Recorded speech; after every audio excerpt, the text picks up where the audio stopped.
Wait, you're telling me the homeless-looking guy I let sit at my table is a millionaire? That's exactly what happened to Aria Collins on what should have been the worst Monday of her life. She was about to lose everything, her last shot at a job, her dignity, maybe even the roof over her head. But when she offered her table to a tired stranger in a cafe full of people who looked right through him, she had no idea she was letting in a tech mogul worth $47 million, testing whether kindness still existed in this brutal city. Stay until the end to see how one moment of decency changed two lives forever. And comment your city below so I can see how far this story travels. The Monday morning rain came down like the city was trying to wash itself clean and failing miserably. Aria Collins stood outside the Brew and Bean Cafe on 7th Street, staring through the fogged-up windows at a sea of occupied tables, and felt the familiar weight of defeat settling into her bones. 27 years old. A graphic design degree that might as well have been printed on toilet paper for all the good it was doing her. $342 in her checking account, a laptop held together with duct tape and prayers. And in exactly 14 minutes, a video interview that represented her last best chance at crawling out of the hole her life had become. She pushed through the door, and the cafe noise hit her like a wall. The hiss of espresso machines, the clatter of ceramic mugs, the overlapping conversations of people who had somewhere to be and the means to get there. The air smelled like burnt coffee and expensive perfume, that particular urban mixture of hustle and desperation. Every single table was taken. Aria's eyes swept the room with practiced efficiency, the kind you develop after months of cafe hopping because you can't afford your own internet. The window seats were occupied by remote workers with dual monitors and noise-canceling headphones, their body language screaming, "Don't even think about it." The communal table in the center was claimed by a group of impossibly young startup guys in Patagonia vests, their MacBooks plastered with company stickers she didn't recognize. The corner booths hosted business meetings, laptops and leather portfolios spread out like territorial markers. And everyone, every single person, had positioned their bags, their jackets, their belongings on the empty chairs beside them like moats around their personal kingdoms. Aria felt the panic starting to rise, that hot tightness in her chest that made it hard to breathe. She pulled out her phone. 11 minutes now. She needed to set up, test her camera, make sure the angle didn't show the water stain on the wall behind her. She needed to look professional, competent, like someone worth hiring. She needed a goddamn table. "Excuse me," she said to a woman near the door, gesturing to the empty chair across from her. "Would you mind if I'm waiting for someone," the woman said without looking up from her phone. Her tone made it clear the conversation was over before it started. Aria moved deeper into the cafe. A man in a tailored suit had 3 chairs around him covered with his coat, his gym bag, and what appeared to be his lunch. She didn't even bother asking. "Hi, sorry, is anyone taken?"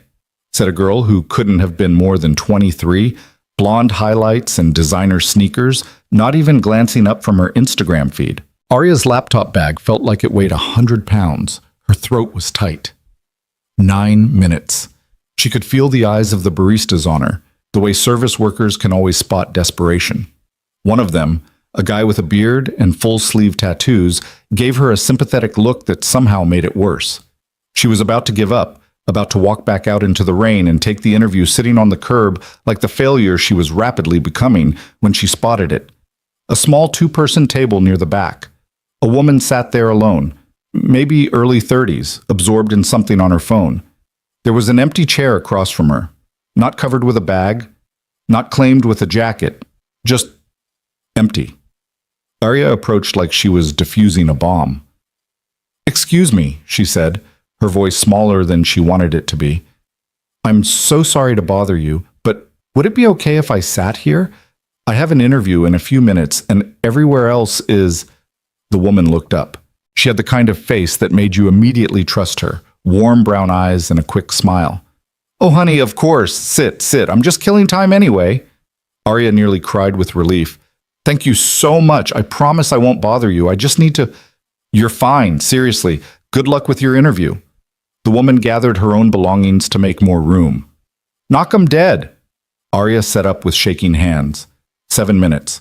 She positioned her laptop, opened it with the careful reverence of someone handling a religious artifact, and pressed the power button. Nothing happened. She pressed it again. Still nothing. The black screen stared back at her like a dead eye. "No," she whispered. "No, no, no, come on." She tried the power button 3 more times, each press more desperate than the last. Nothing. The battery was dead, and she was in the one cafe in the entire city that didn't have outlets anywhere near this table. "You okay?" the woman across from her asked. "My laptop won't, Arya's voice cracked. She was going to cry. Right here in this cafe full of strangers, she was about to completely fall apart. The woman's expression shifted from polite concern to genuine compassion. "Do you have a charger?" "Yeah, but there's no outlet here, and—" "Here!" The woman stood up, unplugged her own laptop from a nearby outlet, and handed Arya the plug. "Use mine. I've got plenty of battery." Arya stared at her. "I can't. You don't have to." "Yes, you can. Plug in. How long until your interview?" 6 minutes. "Then move. Plug it in." Arya scrambled to connect her charger, her hands still shaking. The laptop screen flickered to life with agonizing slowness. 3 minutes. She opened Zoom, checked her camera angle, and nearly sobbed when she realized the light was all wrong. She looked like a corpse. "Tilt it up," the woman said, leaning over to help adjust the laptop screen. "There. And put your water bottle behind it to prop it up. Trust me." The adjustment worked perfectly. Arya looked human again. Professional, even. "Thank you," she said, and meant it with every fiber of her being. "You have no idea how much—" "Go get that job," the woman said, giving her a thumbs up before returning to her seat. Arya took a deep breath, smoothed down her hair one last time, and clicked the link to join the meeting.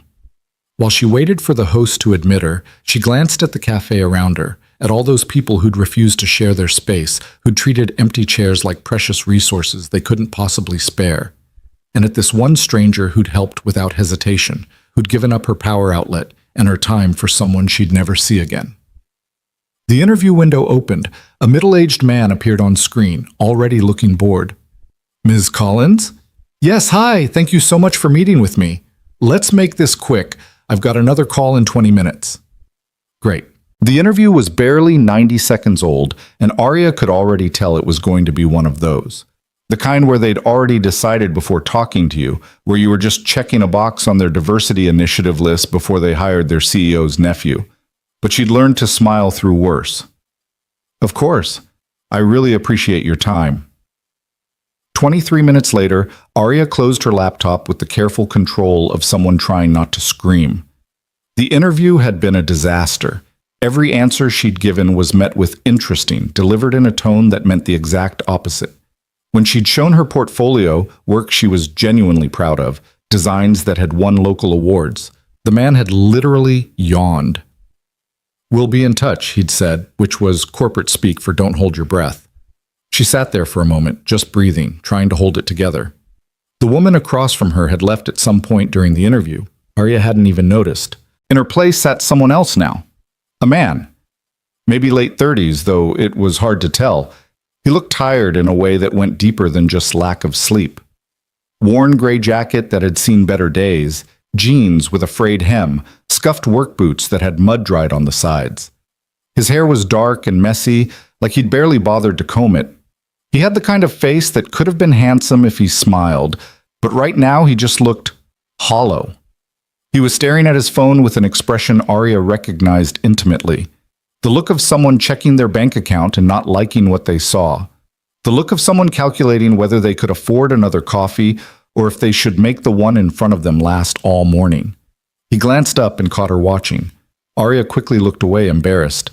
"Sorry," she muttered. "I didn't mean to." "You're fine," he said. His voice was quiet, a little rough. "Tough interview?" Arya let out a bitter laugh. "Is it that obvious?" "I've been there." He took a sip of his coffee. "For what it's worth, anyone who can hold it together in a cafe this loud probably has skills most people don't." It was such a simple thing to say, but something about it, the kindness in it, the unexpected grace, made Arya's eyes sting with tears she absolutely refused to let fall. "Thanks," she managed. "I needed to hear that." They sat in silence for a moment. Arya started packing up her things, moving slowly because she had nowhere to go and nothing to do but return to her cramped studio apartment and refresh her email every 5 minutes, hoping for a response that would never come. "Did you get the job?" the man asked. "No," Arya said. "I mean, technically they haven't told me yet, but no, I could tell." "Their loss? You don't even know me. I know you said thank you to the woman who helped you earlier. I know you didn't get angry when your laptop died. I know you're sitting here doing the work instead of making excuses." He shrugged. "That's more than most people." Arya studied him more carefully now. There was something about him that didn't quite add up. The tired appearance, the worn clothes, but his hands were clean, his posture was good, and when he spoke, there was an intelligence in his eyes that suggested he'd seen more of the world than his appearance implied. "I'm Arya," she said, surprising herself. "Jonah." "Nice to meet you, Jonah. Thanks for the pep talk." "Anytime." He checked his phone again, frowned, and set it face down on the table. "Can I ask you something?" "Sure." "If you had $10 million, like, hypothetically, you woke up tomorrow and it was just in your account, what would you do with it?" Arya blinked. It was such a random question, so out of nowhere that she almost laughed. "That's specific. Humor me." She thought about it, really thought about it, instead of giving him the flippant answer she might have given anyone else. Because there was something in the way he asked that made her think the answer mattered to him. "I'd pay off my mom's medical bills," she said finally. "She had a stroke 2 years ago. She's okay now, mostly, but the debt is crushing her. She works 2 jobs and can barely make the minimum payments, so I'd take care of that first. And then? Then I'd probably do something stupid like try to start a program. Free design classes for kids who can't afford them. I grew up in a neighborhood where the schools didn't have art programs, where the only computers were in the library and you got 30 minutes a day if you were lucky. I learned design from YouTube videos and free trials of software I couldn't afford to buy. If I had that kind of money, I'd want to make sure other kids didn't have to." She stopped, suddenly self-conscious. "Sorry, that probably sounds naive." Jonah was looking at her with an expression she couldn't quite read. "No," he said quietly. "It doesn't sound naive at all." Before Arya could respond, a commotion near the front of the cafe drew her attention. A group of young guys, early 20s, wearing the tech bro uniform of hoodies and expensive sneakers, had just walked in and claimed the communal table. They were loud, entitled, dropping brand names like they were confetti. "So I told the recruiter, if it's not at least $150K, don't even bother sending me the offer," one of them said, loudly enough that half the cafe could hear. "Bro, that's minimum," another one agreed. "You're worth at least $200K with your skills." Arya felt her jaw tighten. These guys, probably fresh out of Stanford or MIT, were talking about salaries she couldn't even imagine. Meanwhile, she'd just bombed an interview for a position that probably paid $45,000 if she was lucky. One of them pulled out a laptop, brand new, top of the line, the kind that cost more than Arya's monthly rent. "Check out this design I did," he said, turning the screen to show his friends. "It's for a meditation app. Pretty sick, right?" Arya could see it from where she sat. It was fine, competent, the kind of clean minimalist design that every tech company was doing these days. Nothing special, nothing that showed real vision or creativity, but his friends were acting like he'd just painted the Sistine Chapel. "Dude, that's amazing. You're going to be a creative director by the time you're 25, I swear." Arya looked down at her laptop, at the portfolio she'd showed in her interview, the designs she'd poured her heart into while working 3 part-time jobs to keep the lights on. Designs that had been dismissed with a yawn by a hiring manager who probably couldn't tell good work from bad if his life depended on it. "You okay?" Jonah asked quietly. She realized her hands were clenched into fists on the table. "Yeah, fine, just it's frustrating sometimes. Watching people who've had every advantage act like they earned it all themselves." "Tell me about it." There was something in his voice, a bitterness that matched her own. The tech bros got louder. One of them was now scrolling through Instagram, pointing out terrible designs and laughing. "Look at this," he said, showing his phone to his friends. "Some wannabe designer trying to get clients on Instagram. Her rates are like $50 for a logo. Who even works for that little?" His friends laughed. That's embarrassing. Arya felt her face flush with shame and anger. She'd been that person. Hell, she still was that person. Last month, she'd designed a logo for a local bakery for $75 because she needed the money and they needed the work, and it was better than nothing. People who need to eat, she said, not quite under her breath. The tech bro's head turned in her direction. Sorry?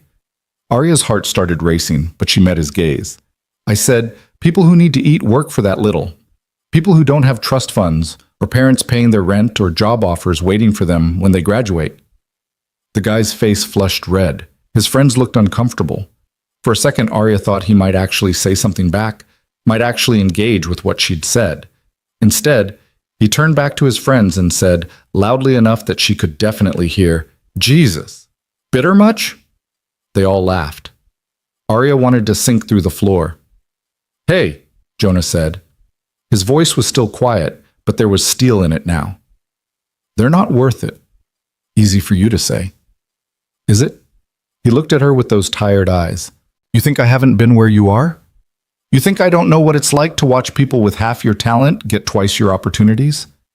I don't know what you know, Arya said, more sharply than she intended. I don't know you at all. Fair enough. Jonah stood up, picking up his coffee cup. For what it's worth, though, those guys will be managing startups into the ground in 5 years. But someone with your perspective, your empathy, your actual understanding of what it means to struggle, that's the person who ends up making things that matter. He started to walk away, then paused. And Arya? That program you talked about, the free design classes for kids? If you ever actually try to make that happen, let me know. I'd like to help. He walked toward the exit before she could respond, disappearing into the mid-morning crowd. Arya sat there, staring after him, trying to figure out what had just happened. A man who looked like he was barely scraping by had just offered to help her fund an imaginary nonprofit. Either he was delusional or what? She shook her head, dismissing it. It didn't matter. She'd probably never see him again anyway. That was how the city worked, brief moments of connection that dissolved as quickly as they formed, ships passing in the night. She finished packing her laptop, unplugged her charger, and glanced back at the table where she'd sat. The woman who'd helped her was long gone. Jonah was gone. Soon she'd be gone too. And this would just be another Monday morning in a long string of Monday mornings. Another rejection in a portfolio of failures. Arya was almost to the door when she heard one of the tech bros say something that made her stop. Yo, wasn't that Jonah Reed? Wait, the Jonah Reed? No way. I'm telling you, I saw his picture in TechCrunch last month. That was definitely him. Arya's blood ran cold. She turned slowly, watching as one of the guys pulled up an article on his laptop. Holy shit, it is him. It says here he's worth like $47 million. He founded Reed Labs, that massive design platform. Dude's a legend. What the hell is he doing in a random cafe dressed like that? Testing new features, maybe? Going undercover? Rich people are weird, man. Arya stood frozen in the doorway, her mind racing. Jonah Reed. That Jonah Reed. The founder of Reed Labs, the platform she'd been using for years. The company she'd dreamed of working for since college. The tired man in the worn jacket who'd asked her about $10 million and listened to her talk about helping kids. The man she'd just dismissed as probably delusional. She pulled out her phone with shaking hands and typed Jonah Reed Labs into Google. The first image that came up was him, same face, same dark hair, but in a sharp suit, standing in front of a company logo looking like exactly what he was. A millionaire tech founder who'd revolutionized the design industry. The article was dated 3 weeks ago. The headline read, Single Dad and Tech Titan, How Jonah Reed Balances Raising His Son Alone While Running a Multi-million-dollar Company. Arya read it twice, then 3 times, her heart pounding. 3 years ago, his wife had died in a car accident, leaving him a widower with a 4-year-old son. He'd taken a year off from his company to be there for his kid, then came back and somehow managed to double the company's value while being a full-time father. He was famous in tech circles for being notoriously private, for refusing to do press unless absolutely necessary, for choosing his son over networking events, and for apparently disguising himself as an ordinary person and hanging out in cafes. The article quoted him, I got tired of people treating me like a wallet with legs. I wanted to remember what it felt like to just be a person, to see if kindness still existed when there was no benefit to being kind. Arya felt like she'd been punched in the stomach. She'd offered her table to him, not because she knew who he was, not because she wanted anything from him, but because he'd looked tired and the cafe was crowded and it was the decent thing to do. And he'd noticed. He'd asked her that question about the $10 million because he was testing her, seeing what she'd say, seeing if she was like everyone else he met, people who saw dollar signs instead of humans. And she'd told him the truth about her mom, about wanting to help kids who came from nothing like she had. She'd passed some kind of test she hadn't known she was taking. Arya stood in that doorway for a long time, until the barista came over and asked if she was okay, until the morning rush started to die down and the cafe began to empty out. She had no idea what to do with this information. Jonah Reed, the Jonah Reed, had offered to help her with a program that didn't exist, had said he wanted to be involved. Had he meant it? Or was it just something rich people said, words without weight? She pulled up the Reed Labs website on her phone, found the contact page, stared at the email address for their community outreach department. Her finger hovered over it. What would she even say? "Hi, I met your CEO in a cafe this morning and he said I should contact him about my imaginary nonprofit?" They'd laugh her out of the inbox. But then she remembered his eyes when he'd said it, the way he'd looked at her when she'd talked about helping kids. There had been something real there, something that transcended the test or the disguise or whatever game he'd been playing. He'd seen her, really seen her, not as a desperate job seeker or a struggling designer or a charity case, just as someone trying to do good in a world that made it increasingly hard to do good. Arya put her phone away. She didn't send the email, not yet. She needed to think, to process, to figure out what it meant that for just a few minutes this morning, she'd sat across from one of the most successful men in the tech industry and treated him like an equal, like a person. She walked out of the cafe into a day that had stopped raining. The sun was trying to break through the clouds, weak and watery, but there. The sidewalk was wet and smelled like concrete and new beginnings. Arya had no job, no prospects, no real plan for what came next. But she had a story now, a moment that felt like it meant something, even if she wasn't sure what yet. She'd been kind to a stranger and somehow, impossibly, the universe had noticed. As she walked away, she didn't see Jonah Reed standing in the doorway of the building across the street, watching her go. Didn't see the small smile on his face or the way he pulled out his phone and typed a quick message to his assistant. "Found someone interesting today. Let's see if she follows through." He'd given her a thread. The question was whether she'd be brave enough to pull it. 3 days passed before Arya could bring herself to open her laptop again.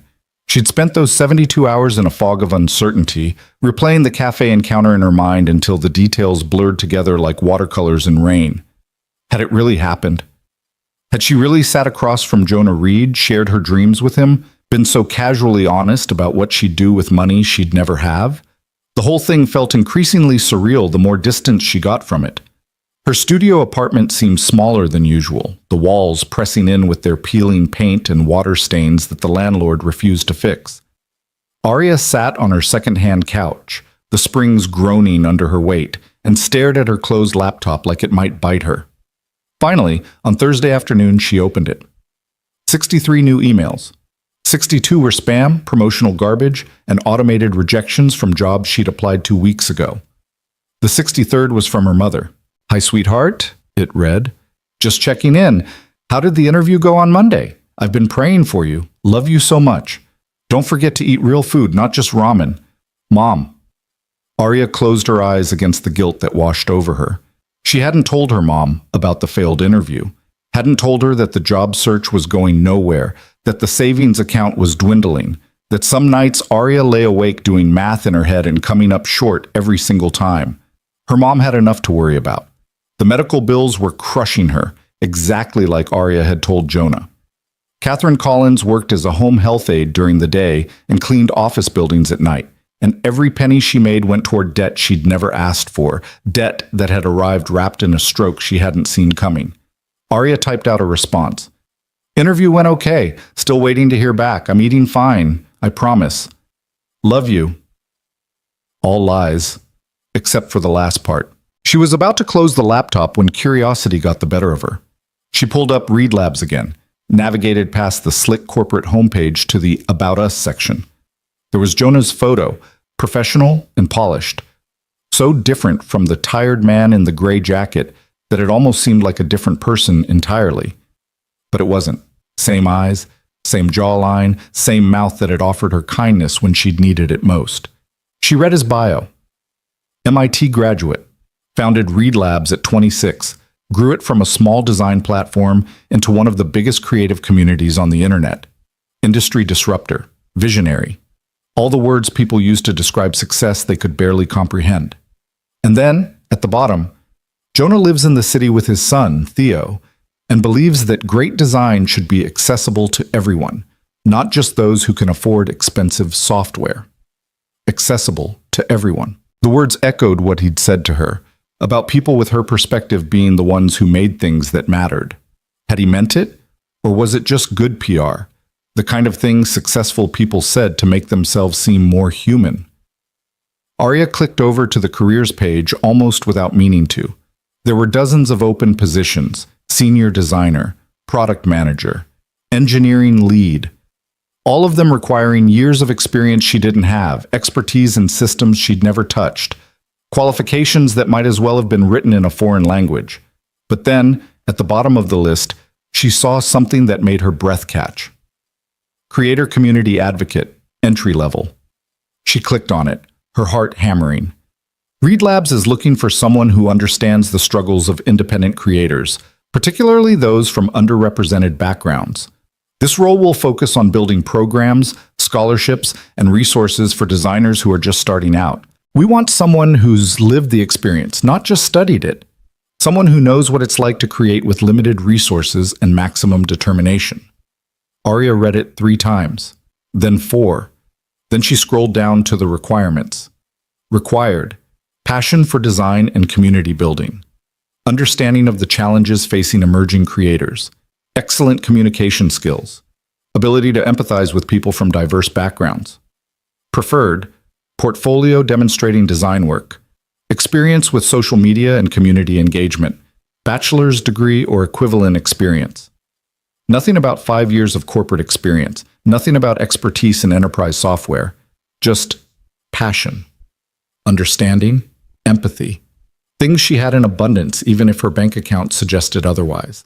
The posting was dated that morning, 3 days after her encounter with Jonah Reed. Coincidence? Or something else? Arya's hand moved to the Apply Now button, then stopped. What if this was a trap? What if she applied, and they laughed at her presumption, this nobody who'd had one conversation with their CEO and thought it meant something? What if Jonah didn't even remember her? But then she thought about what he'd said, about people with her perspective being the ones who ended up making things that matter, about wanting to help if she ever tried to make that program happen. This was that. This position was literally everything she'd described to him, everything she'd said she'd do if she had the resources. And he'd posted it 3 days after meeting her. Before she could talk herself out of it, Arya started typing. Not a corporate cover letter, not the kind of polished, impersonal application she'd been sending out for months. Something real. My name is Arya Collins, and I met Jonah Reed in a cafe on Monday. I don't know if he remembers me, but he asked me what I'd do with $10 million, and I told him I'd start a program for kids who can't afford design classes. Kids like me, who learned from YouTube videos and library computers and free trials that expired too quickly. I saw this posting, and I'm not sure if it's connected to that conversation, but even if it's not, I want you to know I am exactly the person you're looking for. Not because I have an impressive resume or connections or a degree from a fancy school, but because I know what it's like to be talented and broke, passionate and desperate, capable, and completely overlooked. I know what it feels like to design a logo for $75 because you need groceries. I know what it's like to watch people with half your skill get twice your opportunities because they knew the right people or had the right zip code. I know what it's like to pour everything you have into your work and still wonder if you'll make rent. And I absolutely know, that there are thousands of people out there just like me, sitting in cafes with dying laptops and duct-taped dreams, waiting for someone to see them. Not as charity cases, not as diversity statistics, but as people with real talent who just need a chance. If you hire me, I'll spend every day making sure those people get that chance. I promise you that. She attached her portfolio, took a deep breath, and hit send before she could second-guess herself into paralysis. The email disappeared into the void. Arya closed her laptop and sat in the silence of her apartment, listening to the traffic outside and the couple arguing upstairs and her own heart beating too fast.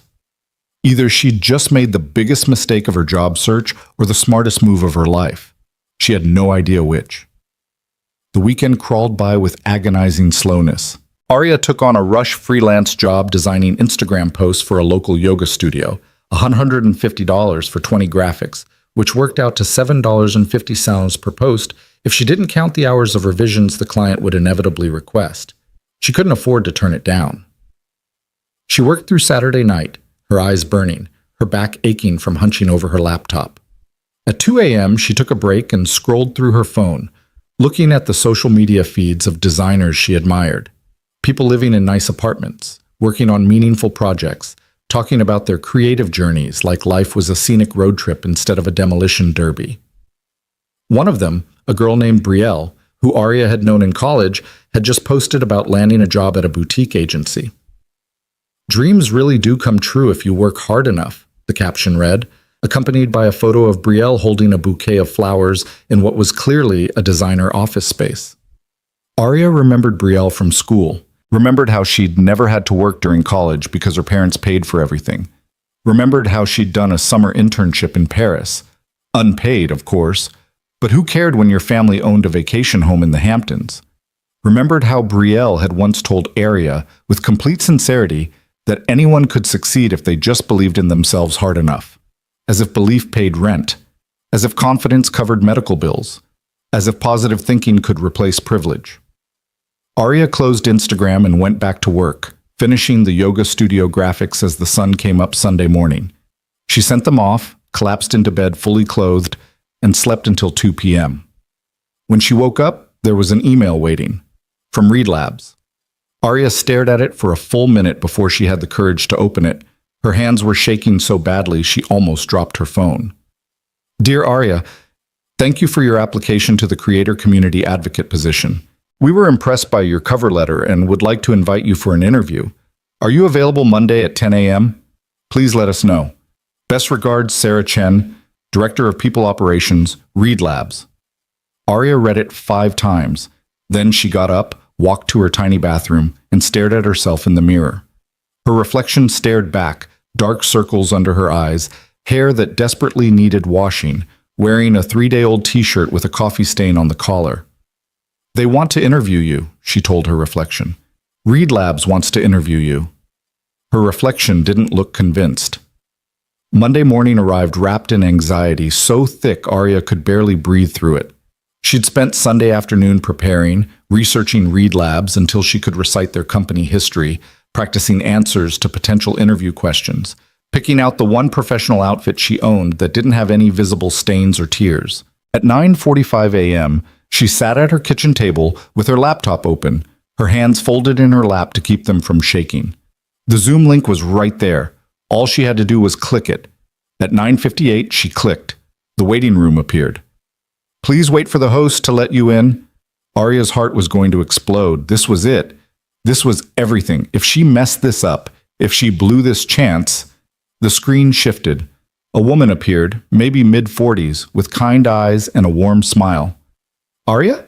Hi, I'm Sarah Chen. Thanks so much for making time to meet with us today." "Thank you for the opportunity," Arya managed. Her voice sounded steadier than she felt. "So I'll be honest with you right up front," Sarah said. "Your application got flagged for immediate attention. Jonah, our CEO, he forwarded it to me personally with a note that said, 'Interview her today if possible.' That's not standard procedure. So I'm very curious about you." Arya's face flushed. "I met him briefly last week. I wasn't trying to use that connection or anything. Arya," Sarah's voice was gentle. "Relax, you're not in trouble. Jonah's not the kind of person who calls in favors for people unless he sees something real. The fact that he remembered you and thought to send your application my way, that tells me something. What does it tell you? That you made an impression, a genuine one. Sarah leaned forward slightly. So let's start simple. Tell me about yourself. Not the resume version, the real version. Arya took a breath. Then she told her story. Not the sanitized version she usually gave in interviews, but the truth. Growing up in a neighborhood where art classes were a luxury no one could afford, learning design from borrowed library books and pirated software she wasn't proud of using but couldn't afford not to. Working 3 jobs through college, sleeping 4 hours a night, graduating with honors and $30,000 in debt. She told Sarah about the endless job applications that went nowhere, the interviews where she could feel them judging her cheap laptop and bargain store clothes, the clients who tried to pay her in exposure, the ones who did pay but demanded endless revisions for poverty wages. The slow, grinding realization that talent wasn't enough, that in this industry, who you knew mattered more than what you could do.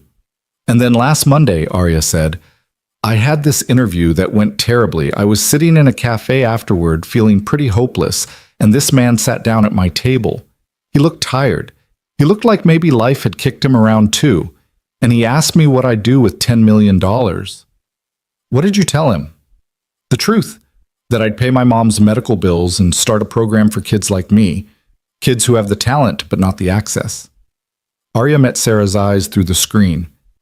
I didn't know who he was at the time. I found out later. But even if I'd known, my answer would have been the same. Sarah nodded slowly. Jonah mentioned that. He said you were the first person in years who didn't immediately start talking about real estate and luxury cars.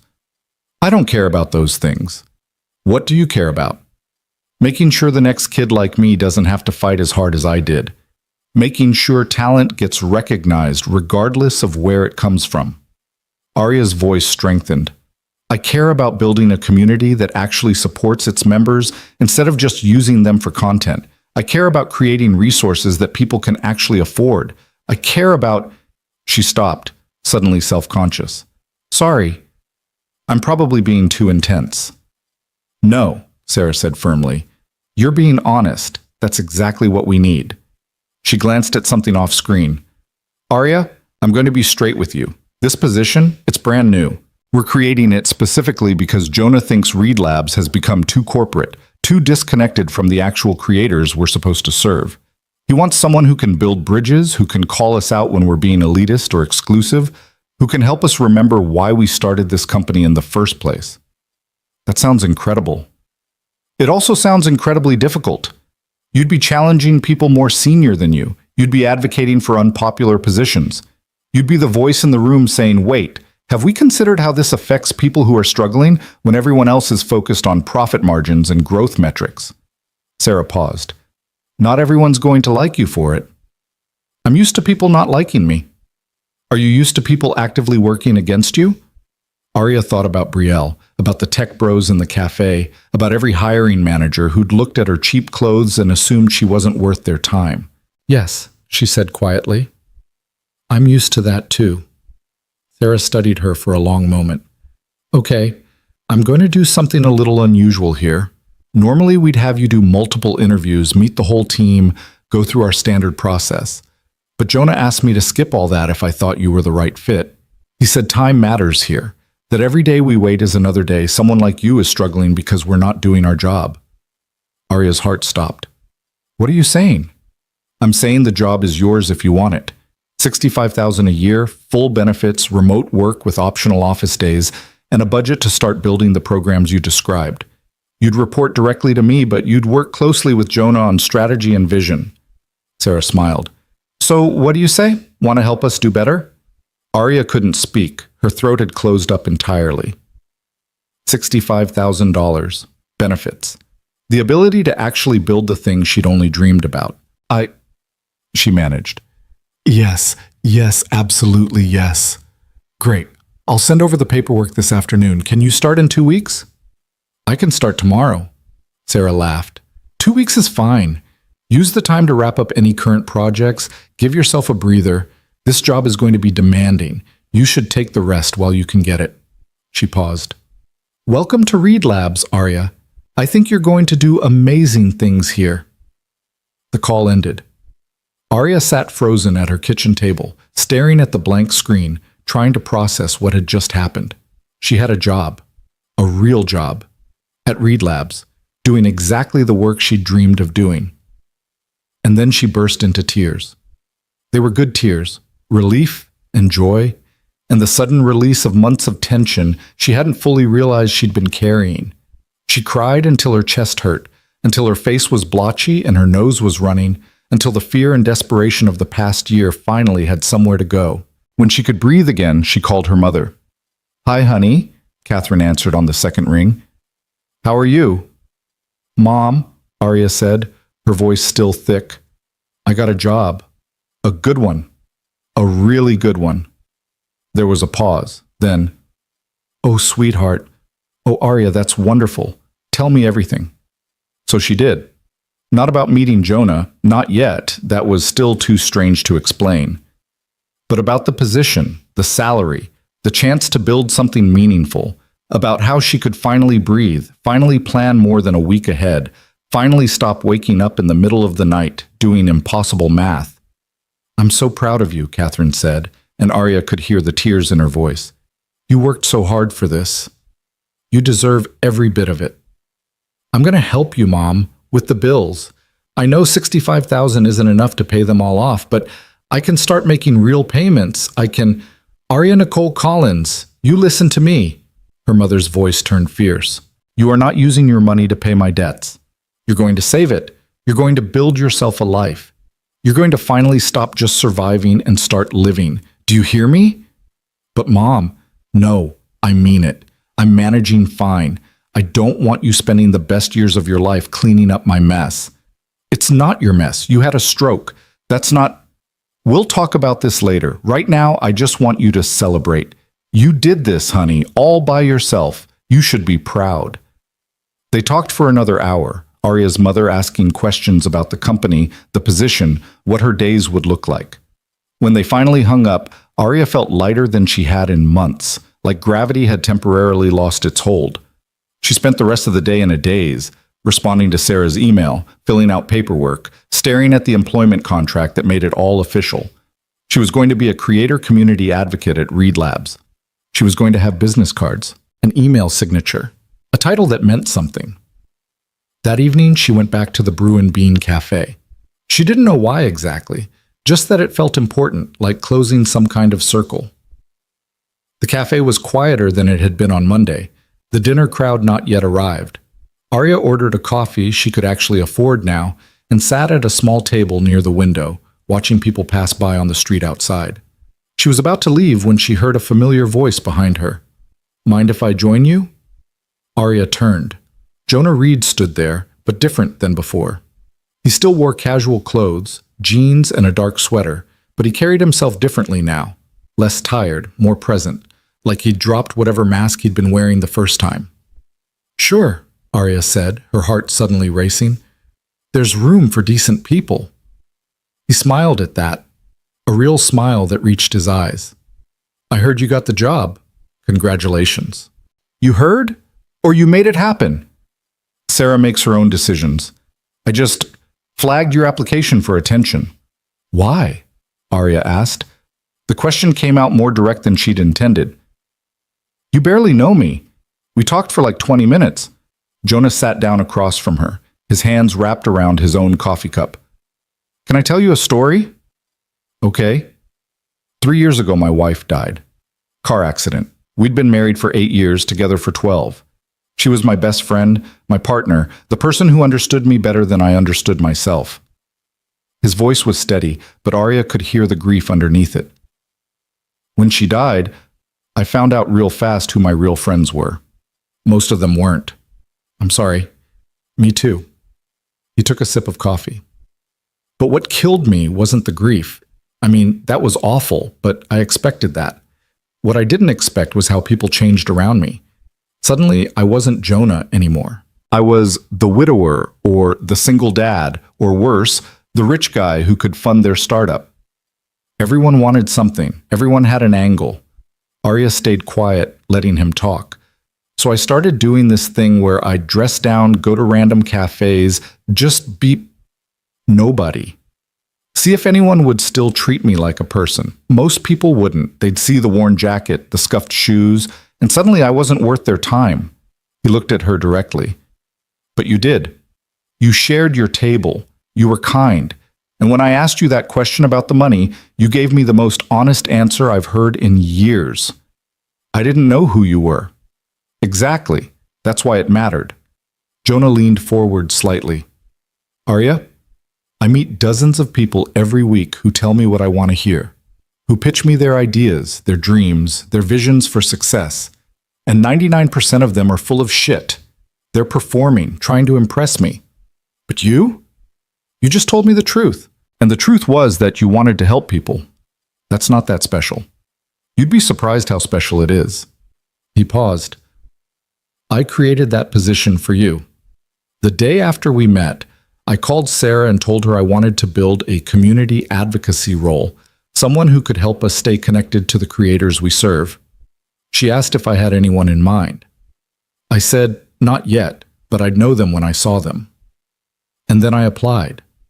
And then you applied, with a cover letter that was so brutally honest I had to read it twice to make sure it was real. He smiled. You want to know what sealed it for me?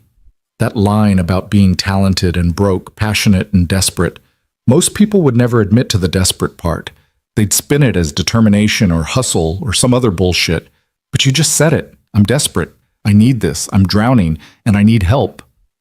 I probably shouldn't have been that honest. That honesty is exactly what we need. Jonah's expression turned serious. Reed Labs has gotten too comfortable, too corporate. We've forgotten what it's like to be the struggling designer in the cafe with the dying laptop. I need someone who can remind us, someone who will make us uncomfortable when we need to be uncomfortable. Think you can do that? Arya met his eyes. I can do that. Good. Because I'm counting on you to call me out when I'm being an idiot, to tell me when we're being elitist or exclusive or when we're losing sight of why we built this company. He extended his hand across the table. Deal? She shook it. His grip was firm, warm. Deal. They sat there for a moment, hands clasped across the table, sealing an agreement that felt bigger than just a job. Then Jonah pulled back, glancing at his watch. I should go. I've got to pick up my son from his after-school program. But Arya? He stood up. Thank you for being kind to a stranger, for being honest when you had no reason to be, for reminding me why I started this company in the first place. He walked toward the door, then stopped and turned back. Oh, and that program you mentioned, the free design classes for kids? Let's make it happen. For real. We'll talk about it in your first week. He left before she could respond, disappearing into the evening crowd. Arya sat there holding her coffee cup, feeling like her entire life had just shifted on its axis. 1 week ago, she'd been desperate, broke, and hopeless. Now she had a job, a purpose, and a millionaire tech founder who believed in her vision. All because she'd offered her table to a tired stranger in a crowded cafe. Arya finished her coffee slowly, savoring it, watching the city move past the windows. Somewhere out there, other people were sitting in cafes with dying laptops, wondering if they'd ever catch a break, wondering if anyone saw them, if anyone cared, if their talent would ever be enough. She was going to find those people. She was going to help them. Not because it would make her look good, or because it was good PR, but because she remembered exactly how it felt to be invisible, to be overlooked, to be brilliant and broke, and desperate for someone to just give you a chance. The cafe was emptying out now, the evening shift winding down. Arya packed up her things, left a generous tip for the barista, and walked out into a city that suddenly felt full of possibility instead of obstacles.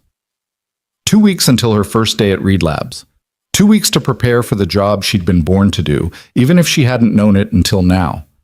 She walked home through streets that smelled like rain and new beginnings, past windows lit up with lives she'd never know, under a sky that was just starting to show stars. And for the first time in longer than she could remember, Arya Collins let herself believe that maybe, just maybe, things were going to be okay. Better than okay. They were going to be extraordinary. The 2 weeks before Arya's start date moved with the strange elasticity of time, when something monumental waits on the horizon. Days stretched long with anticipation, then suddenly collapsed into hours that vanished before she could catch her breath. She spent them wrapping up her freelance projects, explaining to confused clients that she was taking a full-time position and trying not to count down the hours like a kid waiting for Christmas morning. On her last Friday as a freelancer, she walked to the bank and deposited the final payment from the yoga studio, $150 that had taken her 40 hours to earn. The teller processed the transaction with the same bored efficiency as always, completely unaware that this was the last time Arya would deposit poverty wages into an account that never seemed to grow, no matter how hard she worked. Starting Monday, she'd have a salary. Benefits. A 401k that actually meant something. The thought made her dizzy. That weekend, she allowed herself one small indulgence. She went to a department store, not the thrift shop she usually haunted, but an actual department store with fluorescent lights and price tags that didn't require intense calculation, and bought 2 new shirts for work. Nothing extravagant, just clean button-downs in colors that didn't scream desperation. The total came to $78, and for the first time in her adult life, Arya paid without mentally subtracting it from her grocery budget. Sunday night, she couldn't sleep. She lay in bed staring at the ceiling, watching car headlights sweep across the water-stained plaster, wondering if she was ready for this. What if she failed? What if she got there and realized she was in over her head, that Jonah had made a mistake, that she wasn't actually qualified to do any of this? At 3 a.m., her phone buzzed, a text from an unknown number. Can't sleep either? First days are terrifying. You're going to be great. See you tomorrow. Jonah. Arya stared at the message for a full minute before typing back. How did you get my number? Sarah gave it to me. Hope that's okay. Probably should have asked first. It's okay. Thanks for the pep talk. Anytime. Also, fair warning, I'm bringing Theo to the office tomorrow. He wanted to meet Dad's new friend. Hope you're okay with 7-year-olds who ask approximately 400 questions per hour. Arya smiled in the darkness. I think I can handle it. Famous last words. Get some sleep, Arya. Tomorrow's going to be good. She did sleep after that, finally, her anxiety eased by the knowledge that even millionaire CEOs got nervous before important days. When her alarm went off at 6 a.m., she felt almost ready. The Reed Labs office was downtown, a converted warehouse with exposed brick walls and floor-to-ceiling windows that let in cascades of morning light. Arya arrived at 8:45, 15 minutes early, her new shirts pressed and her portfolio bag clutched against her chest like armor. The lobby was sleek but welcoming, all clean lines and warm wood tones. A receptionist with purple hair and a genuine smile greeted her immediately. You must be Arya. We've been expecting you. I'm Maya. Welcome to Reed Labs. She came around the desk to shake Arya's hand. Sarah's just finishing up a call, but she asked me to get you set up with your badge and show you around. Sound good? Sounds great. Arya tried to match Maya's energy, her enthusiasm, even though her hands were shaking. Maya handed her a badge on a lanyard, white with the Reed Labs logo and her name printed underneath. Arya Collins, Creator Community Advocate. Seeing it in print made it real in a way nothing else had. Okay, so quick tour, Maya said, leading her through a security door into the main office space. Kitchen's on the left, coffee's free, obviously, and we stock the fridge with lunch stuff on Wednesdays. Conference rooms are down that hall, but most people just grab the collaboration spaces if they need to meet. Your desk is over here. They wove through an open floor plan that managed to feel spacious despite being full of people. Designers hunched over tablets, developers typed rapidly with headphones on, small groups clustered around whiteboards covered in sketches and diagrams. The energy was focused but not frantic, purposeful without being oppressive. Here you go, Maya said, stopping at a desk near the windows. Jonah specifically requested you get one with natural light. Said something about how creative people need sunlight. Anyway, your computer's all set up, login info is in that envelope, and if you need anything at all, just message me. I'm in the company Slack as @MayasMagic. Arya set down her bag and stared at the setup. A new laptop, not the cheap model, but the same high-end machine she'd seen other designers using. A second monitor. A comfortable chair that probably cost more than her couch. A small plant in a ceramic pot with a note attached. Welcome to the team. Sarah. This is really mine? She asked. Maya laughed. Yeah, it's really yours. Oh, and heads up, Jonah usually does welcome coffee with new hires around 10. He'll probably swing by then. Until then, Sarah wanted you to start with the onboarding modules. But honestly, take your time settling in. First days are overwhelming enough without rushing through paperwork. She left with a wave, and Arya sat down in her new chair at her new desk in her new job, trying to process that this was actually happening. Around her, the office hummed with activity. People passed by, some offering friendly nods or quick welcome aboard greetings. No one looked at her like she didn't belong. No one seemed surprised to see her there. She was just another person with a desk and a purpose. The feeling was intoxicating. Arya spent the next hour setting up her workspace, going through the onboarding modules, reading through the company handbook. Reed Labs had generous vacation policies, comprehensive health insurance, and a whole section on work-life balance that actually seemed sincere. There were employee resource groups, professional development budgets, and a stated commitment to diversity that appeared to be more than just PR speak. At 9:58, Sarah appeared at her desk, immaculate in a navy blazer and carrying 2 coffee cups. Morning, how are you feeling? Honestly, terrified and excited in equal measure. Perfect. That's exactly the right ratio for a first day. Sarah handed her one of the coffees. Vanilla latte, right? I remembered from our video call. The fact that Sarah had noticed, had remembered, made Arya's throat tight. Thank you for all of this. Thank Jonah. He's the one who insisted we move fast on your hire. Sarah perched on the edge of Arya's desk. So here's the plan for today. We're going to keep it light. No pressure, no expectations. I want you to spend time just observing, getting a feel for the company culture. Sit in on some meetings if you want, or just walk around and introduce yourself to people. Your real work starts next week. What exactly is my real work? Arya asked. I mean, I know the job description, but day to day, what does that look like? Sarah's expression turned serious.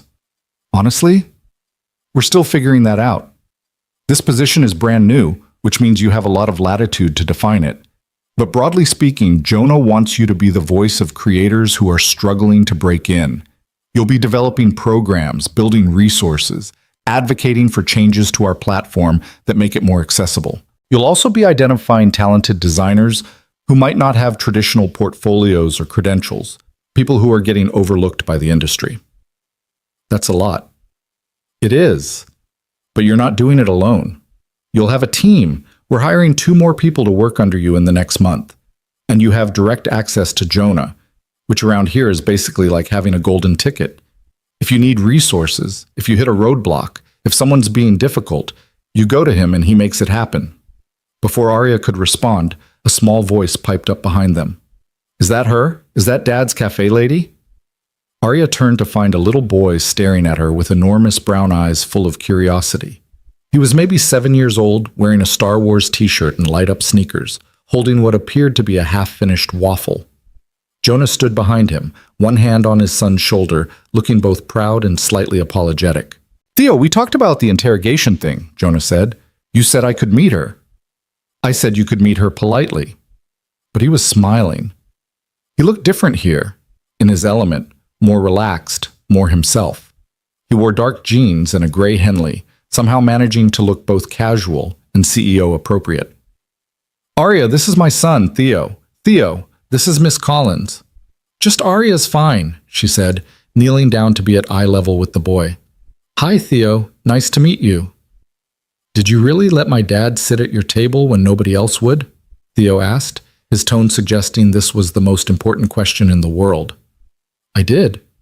Why? Because he looked tired and the cafe was crowded, and it seemed like the right thing to do. Theo considered this with the gravity of a judge deliberating a verdict. Then he smiled, revealing a gap where he'd lost a front tooth. Dad said you're going to help people like you helped him. People who are sad and need jobs. Not just jobs, Arya corrected gently. I'm going to help people who are really good at creating things, like drawing and designing, but who haven't had the chances they deserve. Does that make sense? Like Miss Rachel at my school. She's really good at art, but she works at a grocery store because art doesn't pay money. Theo said this with the matter-of-fact authority of a child repeating adult conversations he doesn't fully understand. Exactly like Miss Rachel, Arya said, her heart breaking a little. That's who I want to help. Theo nodded solemnly, then turned to his father. I like her. She can stay. Jonah laughed, a real laugh that transformed his whole face. I'm so glad we have your approval. Now, buddy, you need to finish your breakfast in the kitchen, okay? Let the adults talk for a minute. Can I come back after? We'll see. Theo ran off, his light-up shoes flashing with each step. Sarah excused herself, leaving Arya and Jonah alone in the suddenly quiet space between desks.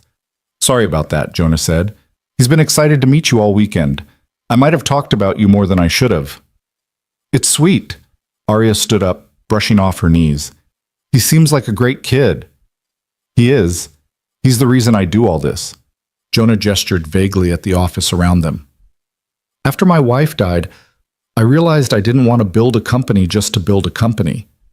I wanted to build something that would make Theo proud when he's old enough to understand what it means.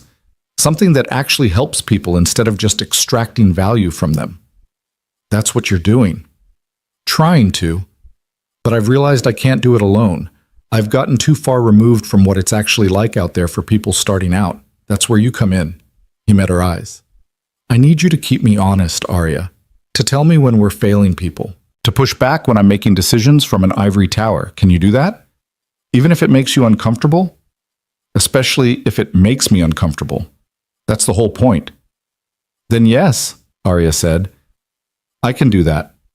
Jonah smiled, the same genuine smile from the cafe, the one that made him look younger and less burdened. Good. Now, I know Sarah said to take it easy today, but I was hoping you'd sit in on a product meeting at 11. I want you to see how decisions get made around here. Start thinking about where you might push back or suggest changes. No pressure to say anything, just observe. I'd like that. Great. Conference room B. I'll see you there. He started to walk away, then paused. And Arya, I'm really glad you're here. The product meeting started at 11:03, which Arya learned was considered on time in tech culture. The conference room was full of people, product managers, designers, developers, marketing folks, all settling into chairs with laptops and coffee cups. Jonah sat at the head of the table. He'd shifted into CEO mode, his posture more formal, his expression focused. Arya took a seat near the back, trying to make herself invisible. Okay, Jonah said, pulling up a presentation on the screen. We're here to discuss the new pro-tier pricing structure. Marketing wants to introduce a premium subscription level at $49 per month. Let's talk about it. A woman in a crisp blazer, her name tag said Jennifer, VP of Marketing, launched into a presentation. The premium tier would include advanced features, priority support, and exclusive templates. Market research suggested they could capture significant revenue from professional designers willing to pay for premium access. The numbers were impressive. Projected annual revenue increase of $8.7 million, increased platform engagement, better retention rates among high-value users. Everyone around the table nodded along. This was clearly a done deal, just going through the motions of a meeting to make it official. Arya felt something twist in her gut. She raised her hand. The room went quiet. Jennifer stopped mid-sentence. Everyone turned to look at the new girl in the back, who apparently didn't understand that you didn't interrupt the VP of Marketing. Yes? Jennifer said, her tone suggesting this better be good. Arya's heart hammered, but she kept her voice steady. I'm sorry, I know I'm new here, but I have a question about the pricing. Go ahead, Jonah said. His expression was neutral, but there was something in his eyes. Anticipation, maybe. Like he'd been waiting for this. The features you're moving to the premium tier, the advanced layer controls, the professional export options, the expanded color palette tools. Those are things professional designers need to do their jobs, right? Correct, Jennifer said. That's why we're confident pros will pay for them. But what about designers who are trying to become professionals? People who are building their portfolios, who are taking on their first paid clients, who need those tools to do professional quality work, but can't afford $49 a month on top of their existing subscriptions. Jennifer's smile tightened. Those users can continue using the free tier or the standard subscription at $19 per month, which doesn't include the professional tools. So basically, you're saying that if you can't already afford professional tools, you can't access professional features, which means you can't produce professional work, which means you can't charge professional rates, which means you can't afford professional tools. Arya heard herself talking faster, her voice rising slightly. It's a circular trap. You're locking out the exact people who need help the most. The room was dead silent now. Jennifer's face had gone rigid. A few people were typing rapidly on their laptops, probably slacking each other about the new girl's audacity. That's an interesting perspective, Jennifer said in a tone that meant the opposite. But from a business standpoint, Jonah interrupted quietly, Arya's right. Jennifer turned to him, clearly surprised. Jonah, we've been over the numbers. The numbers look great if we're only thinking about short-term revenue. But what's our mission statement, Jennifer? To democratize design and empower creators. And are we empowering creators by putting professional tools behind a paywall most struggling designers can't afford? Jennifer opened her mouth, closed it, opened it again. We still need to be profitable. Agreed. So let's find another way. Jonah leaned forward, his CEO persona fully engaged now. Here's what we're going to do. Keep the premium tier, but move the professional features back to the standard $19 level. The premium tier focuses on convenience features, extra storage, priority rendering, advanced collaboration tools, things that are nice to have, but not essential for producing quality work. That's going to cut our projected revenue in half, Jennifer protested. Maybe, or maybe it's going to build the kind of loyalty and word of mouth that brings in more users overall. Maybe we'll be known as the platform that doesn't gatekeep talent behind money. He glanced at Arya. What do you think? Would that work better? Arya felt every eye in the room on her. Yes, she said. That would work much better. And if you want to increase revenue, maybe look at the enterprise tier for companies and agencies. They have budgets. Charge them more. But don't make individual creators choose between paying rent and accessing the tools they need to build careers. Jonah smiled. There you go. Jennifer, can you rework the proposal with those changes? Jennifer looked like she wanted to argue, but she just nodded tightly. I'll have something by end of week. Great. Thanks, everyone. The meeting broke up. People filed out, several casting curious or annoyed glances at Arya. She stayed seated, suddenly exhausted, wondering if she'd just made a terrible mistake on her first day. Jonah waited until the room had cleared, then closed the door and sat down across from her. How are you feeling? He asked.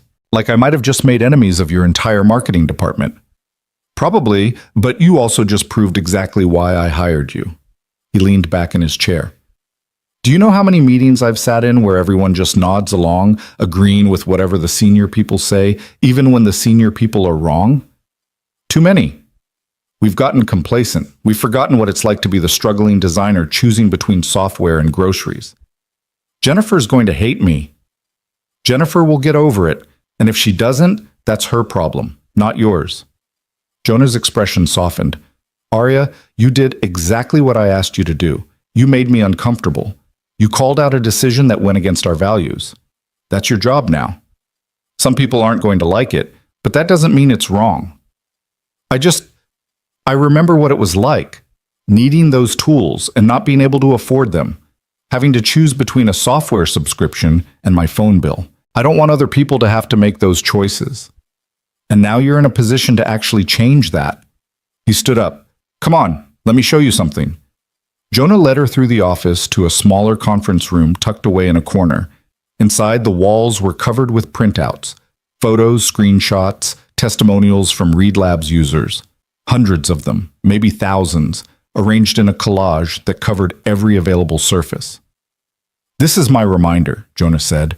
Every single one of these is a creator who wrote to us about how Read Labs changed their life, how they got their first client, landed their first job, finally saw themselves as real designers. I come here when I need to remember why we do this. Arya walked along the walls, reading the stories.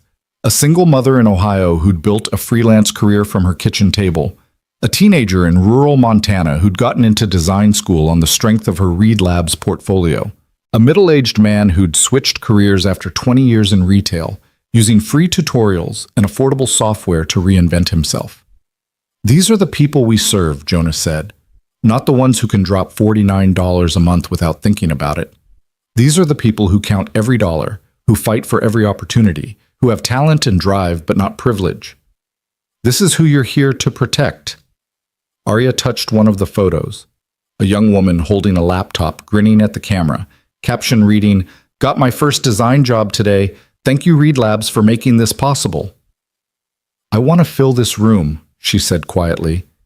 "I want so many success stories that we need a bigger wall." "Then let's do it." Jonah moved toward the door.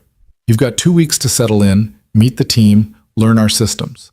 Then I want you to come back to me with a proposal. What programs do we need? What resources are missing?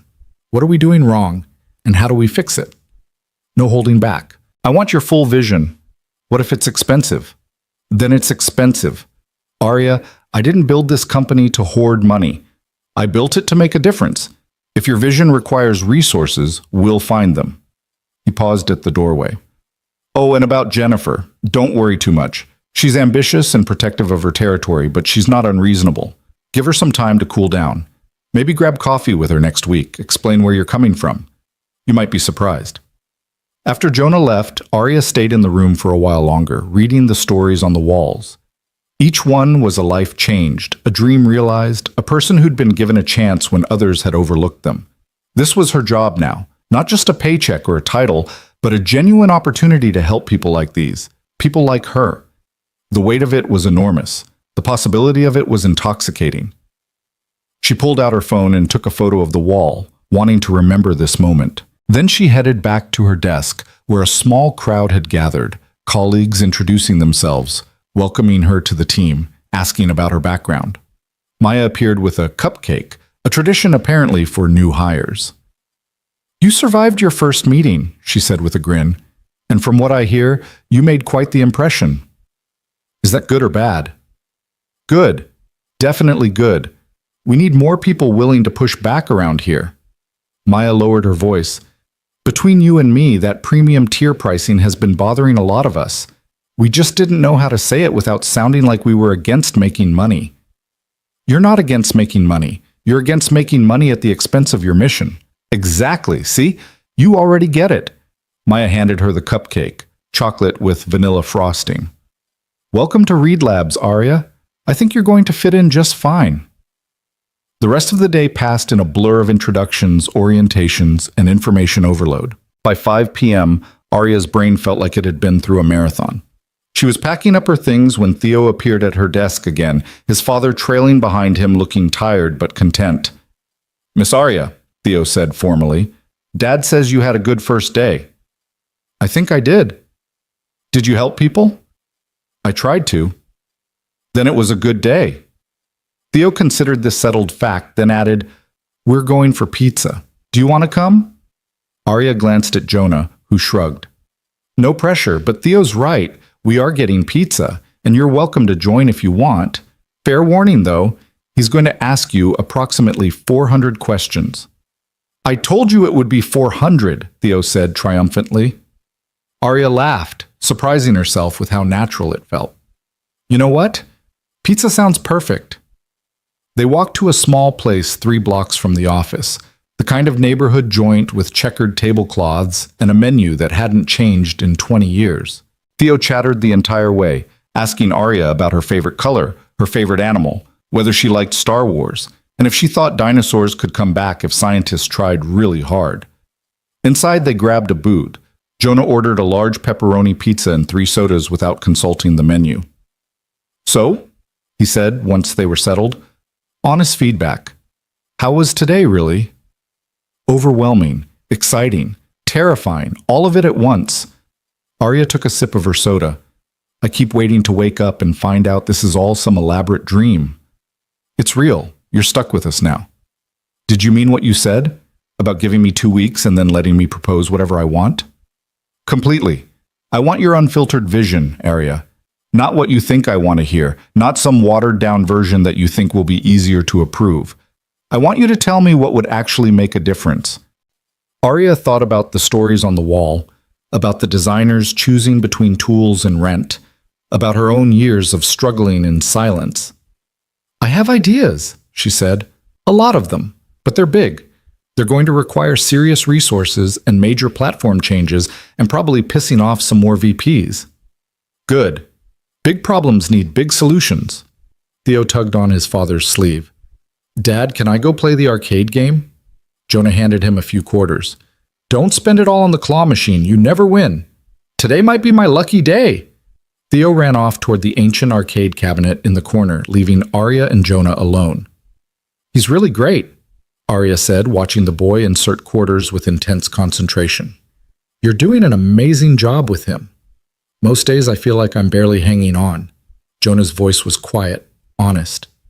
"Being a single parent is the hardest thing I've ever done. Harder than starting a company, harder than raising capital, harder than anything. Some nights I lie awake wondering if I'm screwing it all up, if he's going to need therapy for all the ways I'm inevitably failing him. He doesn't look like a kid who's being failed. He looks happy, confident, loved."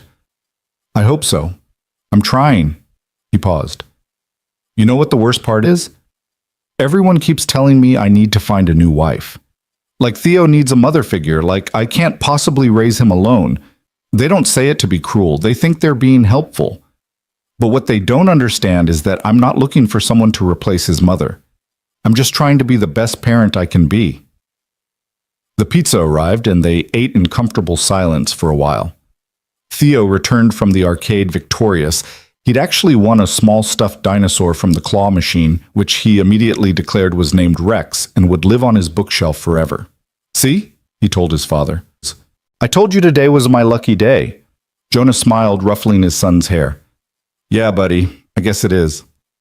Walking back to the office parking lot later, Theo between them holding Rex in one hand and his father's hand in the other, Arya felt something shift in her chest. This wasn't just a job. This wasn't just a paycheck or a career opportunity. This was a family that had let her in. A CEO who trusted her enough to challenge him.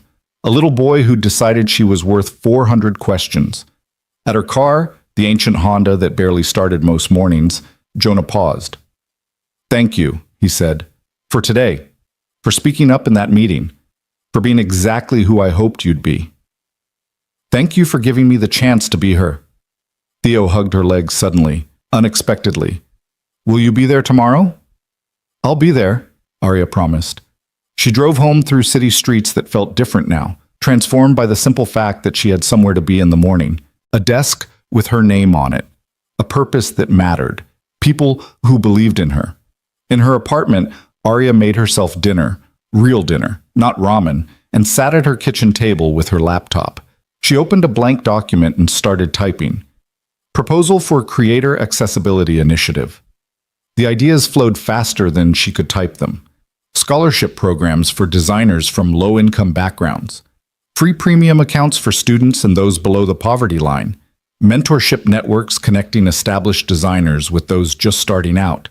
Resource libraries with tutorials in multiple languages. Office hours where Read Lab staff would review portfolios and give feedback.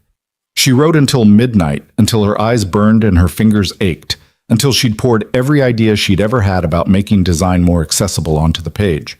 Some of it was probably too ambitious. Some of it might be impossible to implement. But it was real. It was honest. And it was exactly what Jonah had asked for. Arya saved the document, closed her laptop, and went to bed with her phone on the nightstand. Before sleep took her, she checked her messages one more time. There was a text from Jonah, sent an hour ago. "Theo's asleep. He told me you're his new friend and that I should make sure you're happy at work, because good people are hard to find. The kid's got decent instincts." Arya smiled in the darkness and typed back, "Tell him Rex is very lucky to have him. See you tomorrow." Tomorrow. A word that used to fill her with dread now filled her with anticipation. Tomorrow she'd go back to Read Labs. Tomorrow she'd keep building something that mattered. Tomorrow she'd continue being the person Jonah had seen in that cafe. Someone who led with kindness, who remembered what it meant to struggle, who hadn't let the world make her bitter. She fell asleep thinking about the wall of stories, about adding new ones, about creating a future where talent mattered more than privilege. and where kindness wasn't a weakness but a superpower. In the morning, everything would begin again, and this time, Arya Collins was ready. The proposal sat on Jonah's desk for 3 days. Arya knew this because she checked her email obsessively, refreshing every few minutes like someone waiting for medical test results. She'd sent it Wednesday evening, all 47 pages of detailed programs, budget projections, implementation timelines, and case studies supporting why each initiative mattered. By Saturday afternoon, she'd convinced herself it was too ambitious, too expensive, too naive. She'd overstepped. She'd misread what Jonah actually wanted. She'd ruined everything before it even began. On Saturday evening, her phone rang, Jonah's name on the screen. "Hello? Can you come to the office tomorrow?" His voice was hard to read.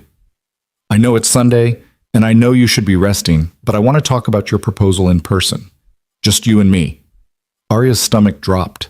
"Is it bad?" "Just come in. Around noon, I'll order lunch." He hung up before she could ask anything else. Arya stared at her phone, trying to decode the tone of his voice, the brevity of the call. Was he angry, disappointed, about to fire her after less than 2 weeks? She barely slept that night. Sunday morning arrived gray and drizzly, the kind of weather that matched her mood perfectly. Arya dressed carefully, professional but not trying too hard, and drove to the Reed Labs office with her heart in her throat. The building was mostly empty on weekends, the lobby dark except for security lights. She badged in and took the elevator to the 3rd floor, where Jonah's office overlooked the city.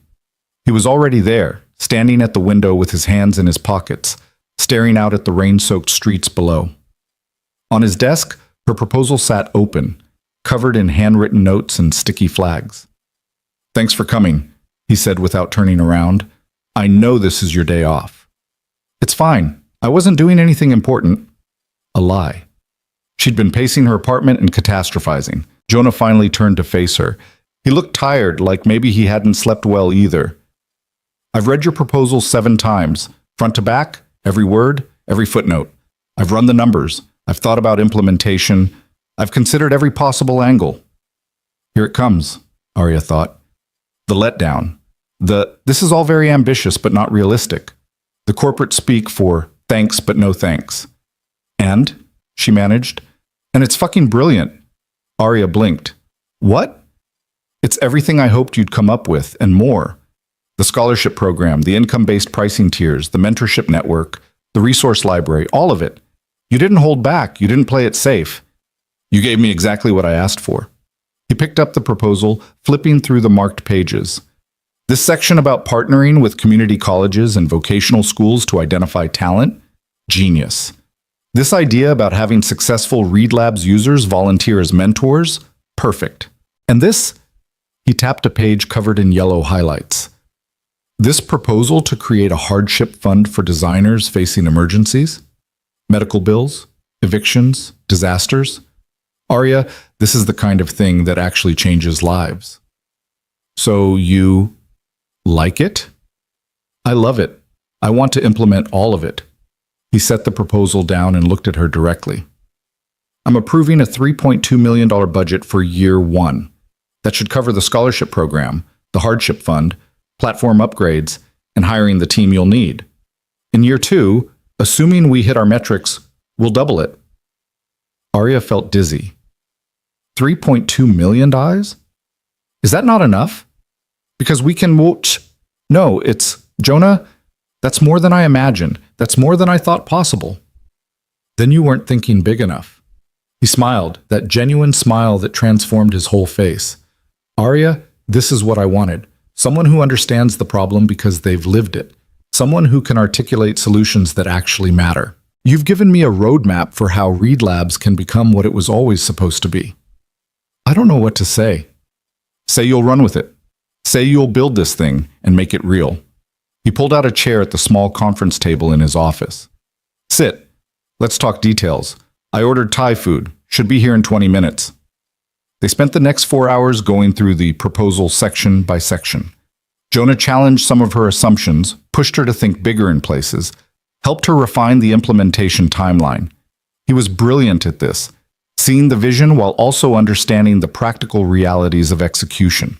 He asked questions Arya hadn't considered, identified potential roadblocks she'd missed, and offered solutions drawn from his years of building a company from nothing. The mentorship network, he said, pointing to page 23. I love it, but we need to be careful about matching. A bad mentor can do more harm than no mentor. How do we vet people? How do we train them? How do we handle conflicts? I was thinking we'd start with a pilot program, Arya said, her initial nervousness fading as she got into the work. Maybe 20 mentors and 40 mentees. We run it for 3 months, gather feedback, iterate based on what we learn. Scale up slowly rather than launching something half-baked that damages trust. Smart. And for the scholarship program, you're proposing full premium access plus a $500 quarterly stipend for software and equipment. That's generous. Are we confident we can sustain that? The math works if we cap it at 50 scholarships in year 1 and raise it to 100 in year 2. And honestly, $500 per quarter isn't that much when you consider what designers actually need. A decent tablet alone costs $400. We're not making anyone rich, we're just removing some of the barriers. Jonah nodded slowly. You're right, and the hardship fund, this is the one that got me. Tell me more about how you envision this working. Arya took a breath. This was the part she'd agonized over most, the part that felt most personal. It's simple. Any Read Labs user can apply if they're facing a genuine emergency. Medical crisis, eviction, natural disaster, situations where they need immediate help and have nowhere else to turn. We'd have a small committee review applications confidentially. Maximum grant of $2,000 per person per year. It's not enough to solve everything, but it might be enough to keep someone afloat until they can get back on their feet. How do we prevent fraud? We can't, not entirely. Some people will probably game the system, but I'd rather help 9 people who genuinely need it and get scammed by one than be so paranoid about fraud that we help nobody. She met his eyes. If my mom had something like this when she had her stroke, it would have changed everything. Not just the money, the knowledge that someone cared, that we weren't completely alone. That's worth the risk. Jonah was quiet for a long moment. You know what? You're absolutely right. We budget for some level of fraud, we do our due diligence, but we lead with trust instead of suspicion. That's the kind of company I want to build. The Thai food arrived, and they ate while continuing to refine the plans.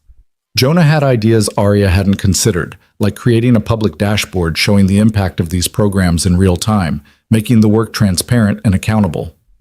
Arya suggested quarterly showcases where scholarship recipients could display their work, building community and celebrating success. Together, they sketched out a vision that felt both ambitious and achievable, idealistic and grounded in reality. There's one more thing, Jonah said as they were finishing up. He pulled out a folder from his desk drawer. I want you to have equity in the company. Not a huge amount, you're still early in your career, but enough that you have real ownership. Enough that if Read Lab succeeds, you succeed too. Arya stared at the documents he slid across the table. Stock options. Vesting schedule, numbers that made her head spin. Jonah, I can't. This is too much. It's not nearly enough for what you're going to do here. But it's a start. He leaned back in his chair. Arya, I don't want you to just work for Read Labs. I want you to feel like you're building it with me. Like this is your company too. Because the truth is, the programs you're creating are going to define what we become. They're going to be our legacy. Why me? The question burst out before she could stop it. You could have hired someone with more experience, more credentials, someone who already knew how to do this. Why take a chance on me? Jonah was silent for a moment, his expression thoughtful. Can I tell you a story? Okay. When I was 24, I had an idea for what eventually became Read Labs. I pitched it to every investor I could get a meeting with. 27 pitches, 27 rejections. They all said the same thing. I was too young, too inexperienced, the market was too crowded. One guy told me to get a real job and stop wasting people's time. He smiled without humor. Then I met this woman, Elena Martinez. She was a small-time angel investor, didn't have the big reputation or the massive fund. But she listened to my pitch, and when I was done, she said something I'll never forget. What did she say? She said, everyone else is looking at your resume. I'm looking at your fire. You have something they don't. You actually care about solving this problem. That's worth more than 10 years of experience. Jonah's voice softened. She wrote me a check for $100,000 on the spot. It wasn't enough to fully fund the company, but it was enough to get started. She took a chance on me when nobody else would. What happened to her? She's still on our board, still one of my closest advisors, and still the person I call when I need someone to tell me the truth instead of what I want to hear. He looked at Arya directly. When I met you in that cafe, when I heard you talk about what you do with resources, I saw that same fire Elena saw in me. You don't just want to help people abstractly. You need to help them because you've been there. That's not something you can teach. That's something you either have or you don't. Arya felt tears threatening. She blinked them back. I won't let you down. I know you won't. But Arya, if you do mess up, and you will, because everyone does, I need you to know it's okay. We'll figure it out together. That's what partners do. They spent another hour working through logistics, setting up meetings with the teams Arya would need to coordinate with, establishing timelines for the first programs to launch. By the time they finished, the rain had stopped, and weak afternoon sunlight was breaking through the clouds. Go home, Jonah said finally. Enjoy what's left of your weekend. Tomorrow we start making this real. But today, just let yourself feel good about what you've created. Arya gathered her things, but paused at the door. Jonah? Thank you for everything, for seeing something in me, for taking the chance. Thank you for being worth the chance. She left him there in his office, surrounded by windows and possibilities, and drove home with her hands shaking on the steering wheel. 3.2 million, equity in the company, full approval to build everything she dreamed of. It was too much. It was overwhelming. It was perfect. That night, Arya called her mother. She told her everything about the proposal, about Jonah's response, about the budget that would allow them to actually change lives. Catherine cried, which made Arya cry, and they stayed on the phone for 2 hours talking about all the things that were suddenly possible. I'm so proud of you, Catherine said for the 5th time. My baby girl changing the world. I haven't changed anything yet, Mom. I just have permission to try. You'll do more than try. You'll succeed. I know you will. After they hung up, Arya sat in her apartment and let herself actually feel it. The relief, the excitement, the sheer overwhelming gratitude of being given a chance to do meaningful work. For so long, she'd felt invisible, overlooked, like she was shouting into a void that never answered back. Now someone was listening.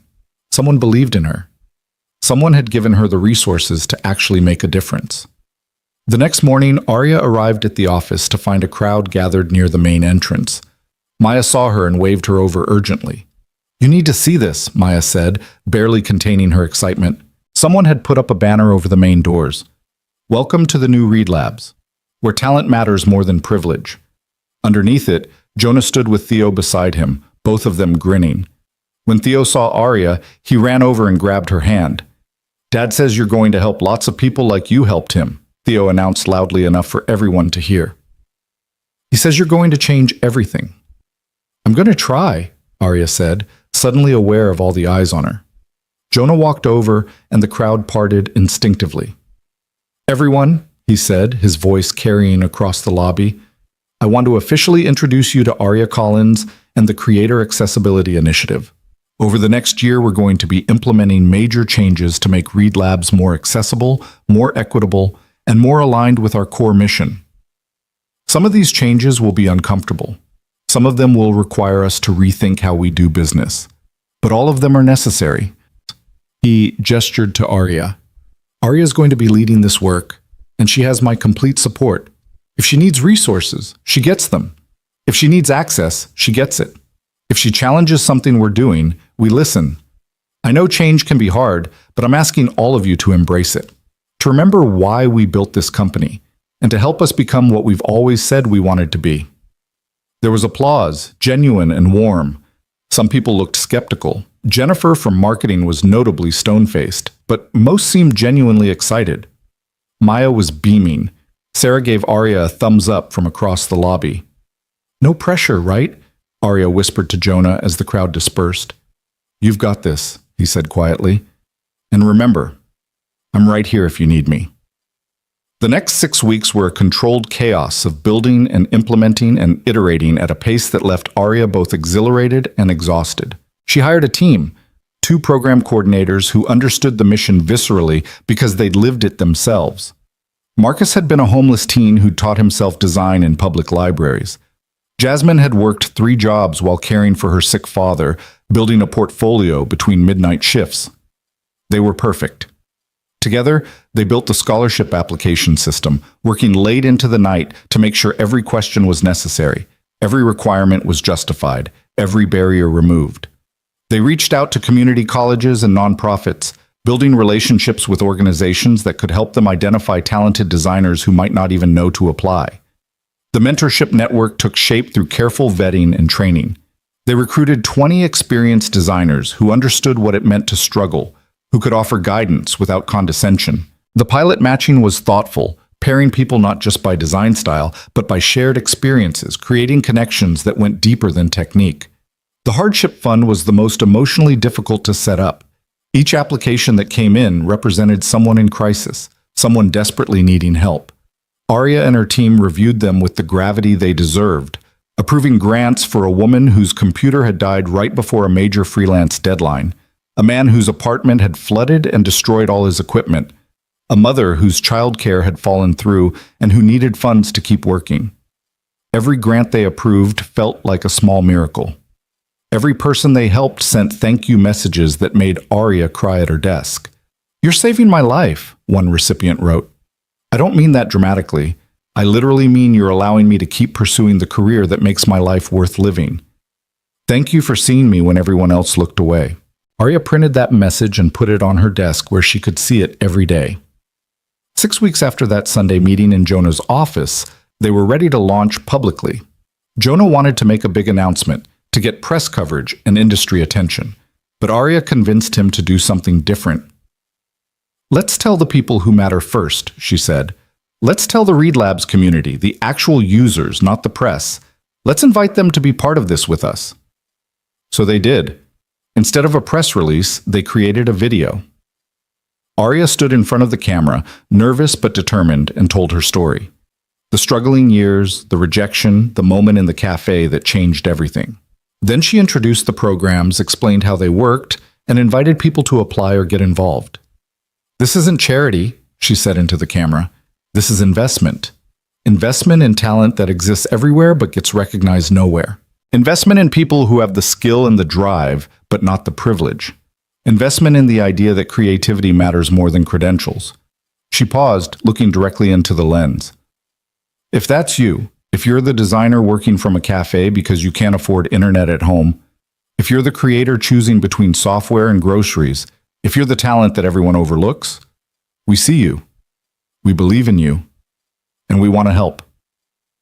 The video went live on a Tuesday morning. By Tuesday afternoon, it had been viewed 47,000 times. By Wednesday, they'd received over 300 scholarship applications and 200 mentorship requests.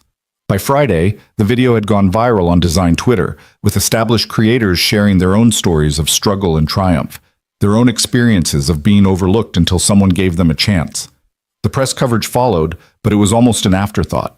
The real impact was in the messages that flooded in, the stories people shared, the community that began to form around the idea that maybe, finally, the design industry could be something better than it had been. Brielle, Arya's old college acquaintance, sent her a message. "I saw your video. I had no idea you were struggling so much. I'm sorry I didn't see it. I'm sorry I said those stupid things about hard work being enough. You're doing something really important." Arya read it 3 times, then typed back, "Thank you for saying that. And if you're serious about understanding, I'd love to have coffee and talk about how people with privilege can help instead of hurt." They met the following week. It was awkward at first, but Brielle listened, really listened, when Arya explained what it had been like. The conversation wasn't comfortable, but it was real.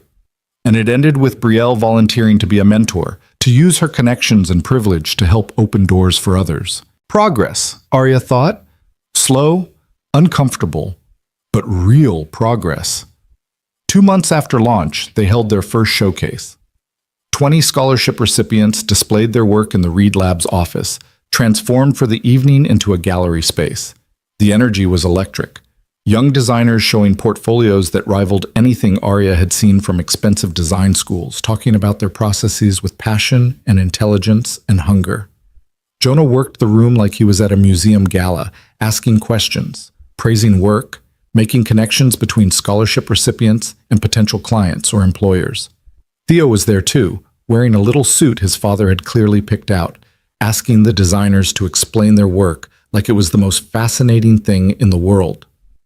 Arya stood near the back, watching it all unfold, when a young woman approached her. She was maybe 22, wearing a dress that was probably her nicest outfit, clutching a portfolio nervously. "Are you Arya Collins?" she asked. "I am. I'm Emma Chen. I got one of the first scholarships." Her eyes filled with tears. I needed to thank you in person. I was about to give up. I'd applied to 60 jobs and gotten nowhere. I couldn't afford the software I needed. I was going back to my parents' restaurant to work full-time, and then I got the email about the scholarship, and her voice broke. "You gave me my dream back. You gave me hope." Arya hugged her, this stranger who felt like family, and let herself cry too. "You did the work," she said. "I just removed some barriers. The talent was always yours." "But the barriers would have stopped me without you." Emma pulled back, wiping her eyes. "I'm going to pay this forward someday. When I'm successful, when I have resources, I'm going to help someone else the way you helped me. I promise." "I believe you," Arya said. And she did. That night, after everyone had left and the gallery had been cleaned up, Arya stood in the empty office looking at the wall of success stories in Jonah's reminder room.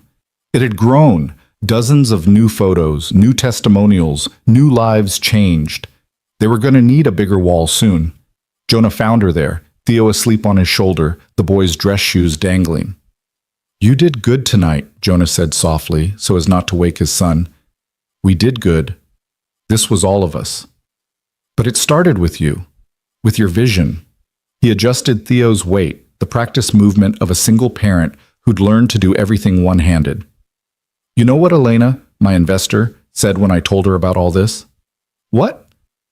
"She said, that girl's going to surpass you someday, and when she does, you better celebrate it instead of feeling threatened." He smiled. "I told her I was already planning the party." Arya laughed, then grew serious. "Jonah, I need to tell you something." "Okay."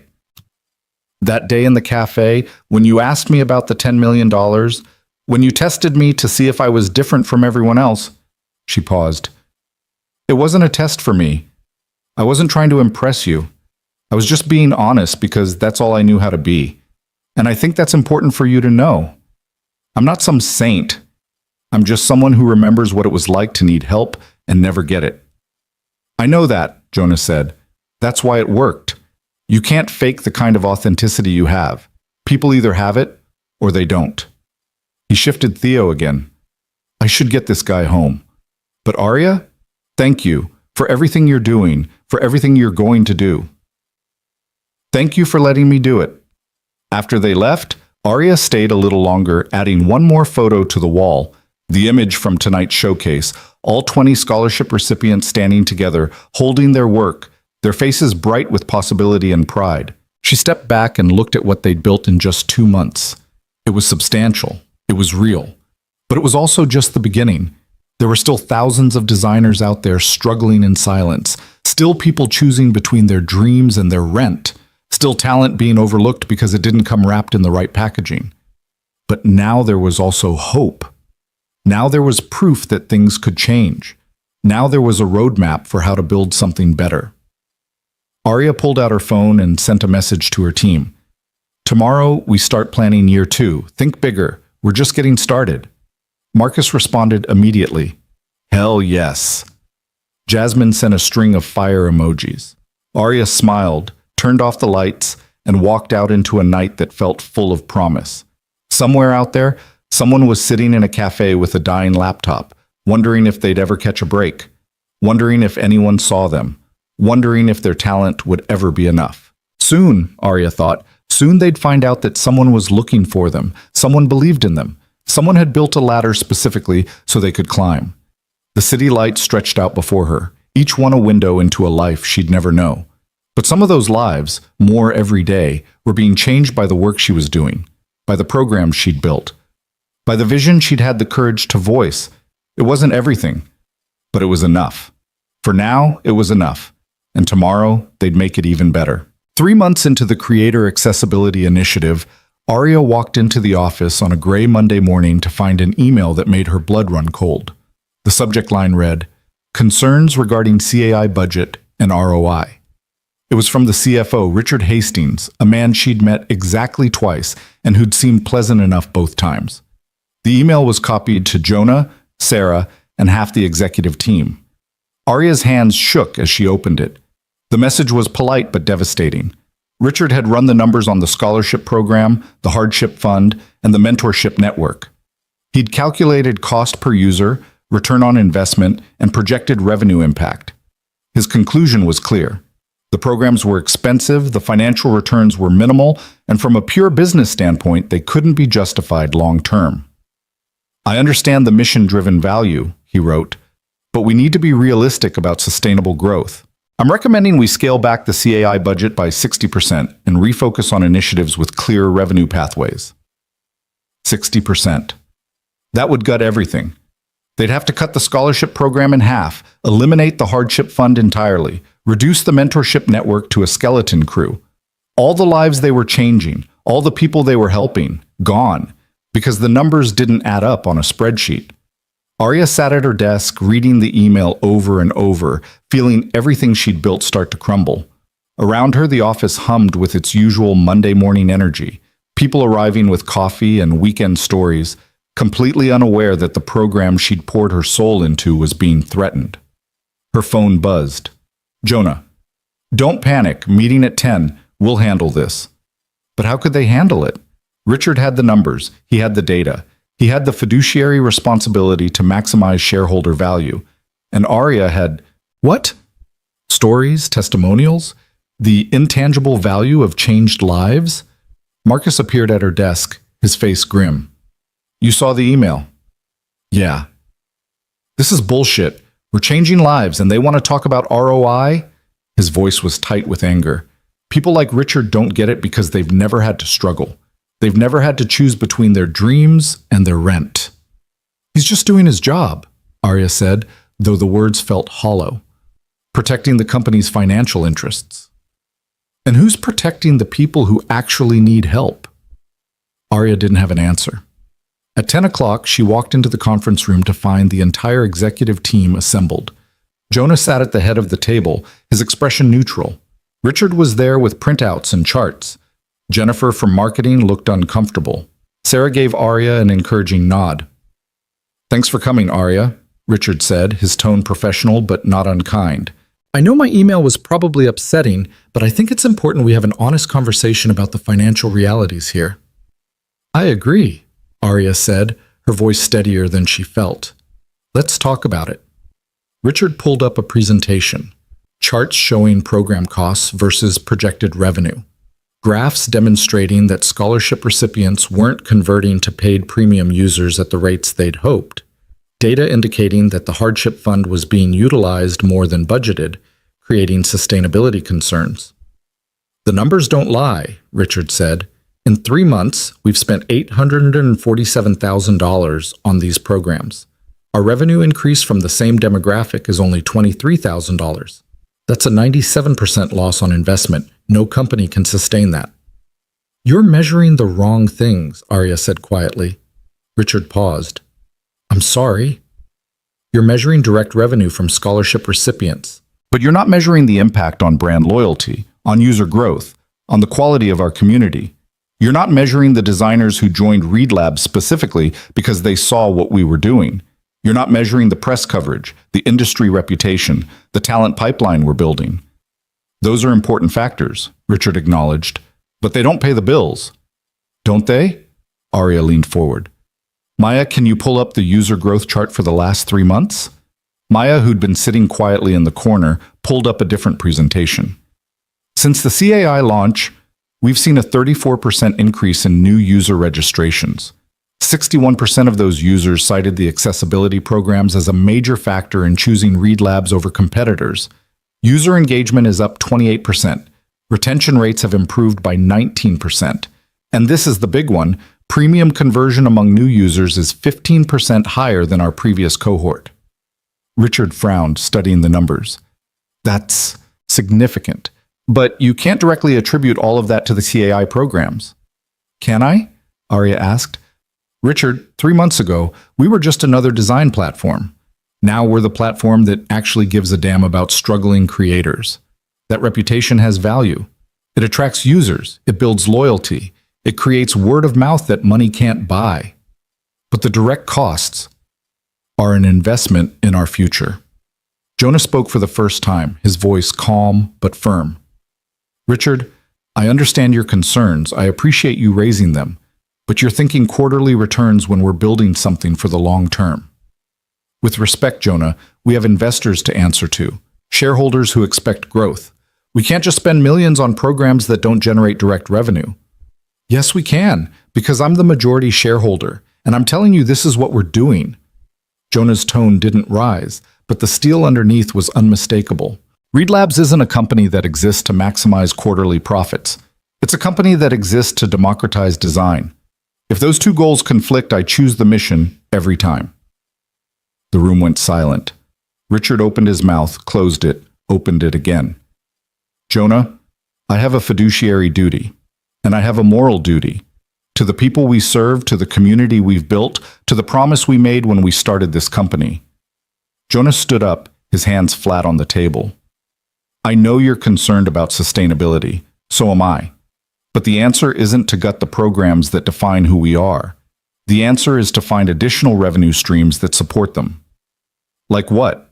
Richard asked, but he sounded more curious now than combative. Arya jumped in. We could introduce an optional pay-it-forward option for premium users. Let them add a small monthly donation that goes directly to the scholarship fund. We could create corporate sponsorship opportunities where companies fund specific scholarships in exchange for talent pipeline access. We could develop premium resources, advanced tutorials, exclusive content, where proceeds support the accessibility programs. She was talking faster now, ideas flowing as quickly as she could articulate them. We could partner with design agencies who need junior talent, creating a placement program that generates revenue while helping our scholarship recipients find jobs. We could license our mentorship model to other platforms, creating a new business line. We could stop. Richard held up a hand, but he was smiling slightly. Okay, I hear you. These are good ideas. Not all of them will work, but some of them might. So what are you saying? Arya asked.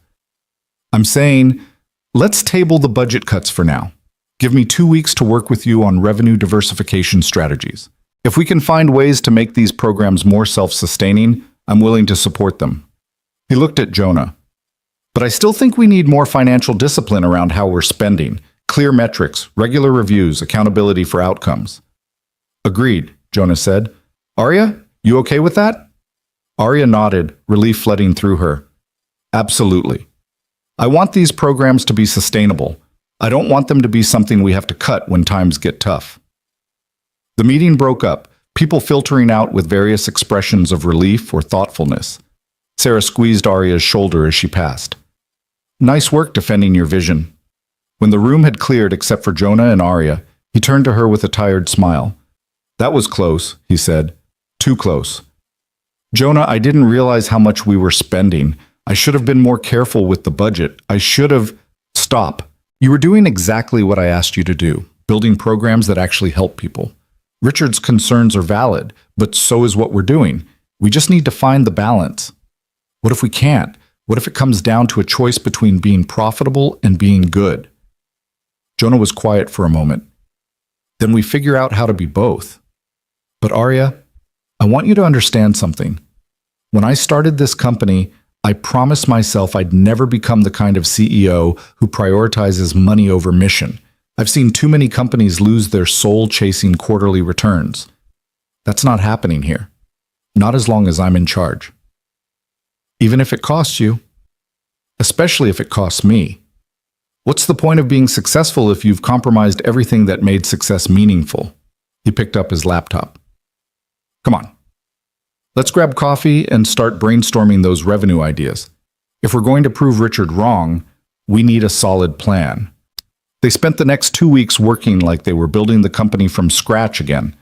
Arya brought Marcus and Jasmine into the planning sessions.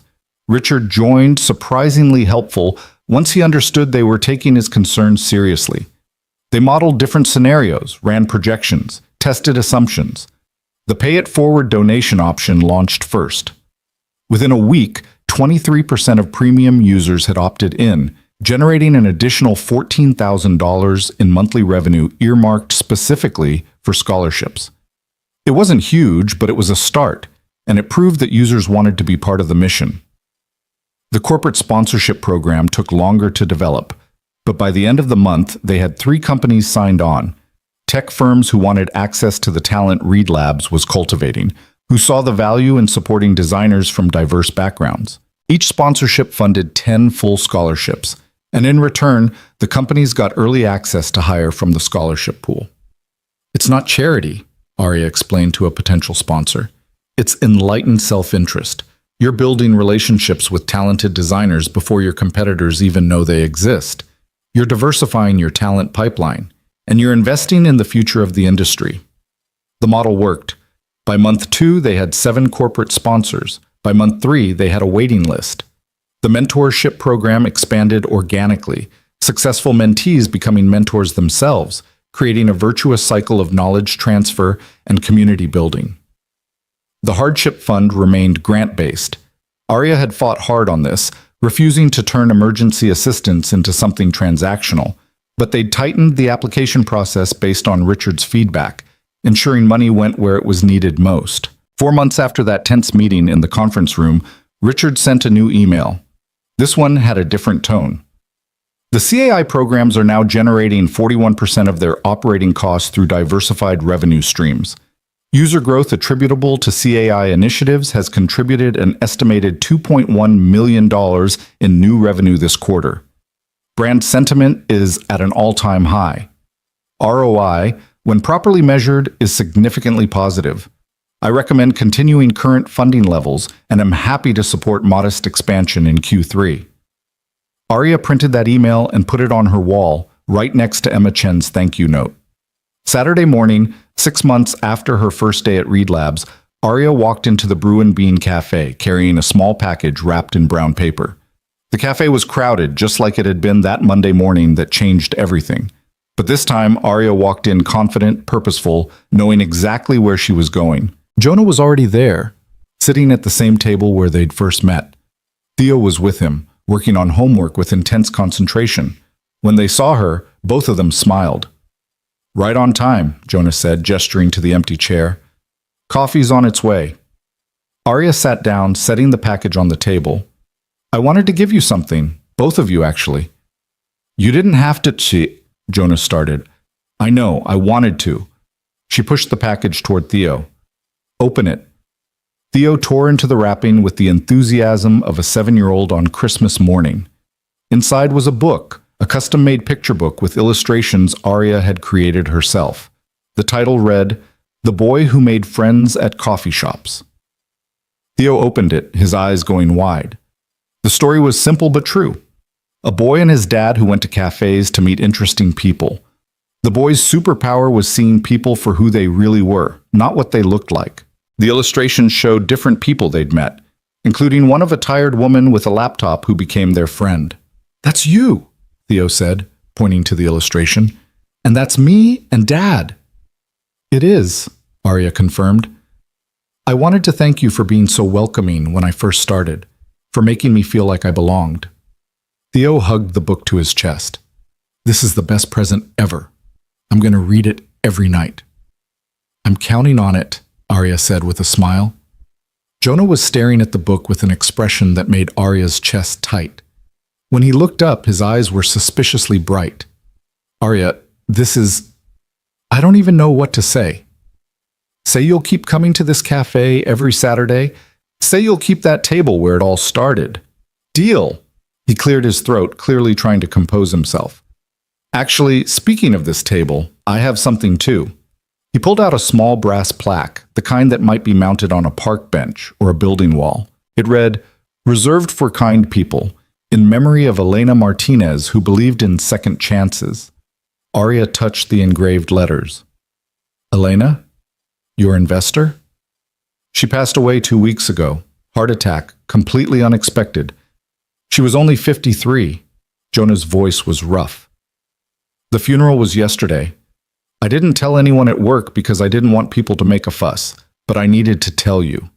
She's the reason any of this exists. She took a chance on me when nobody else would."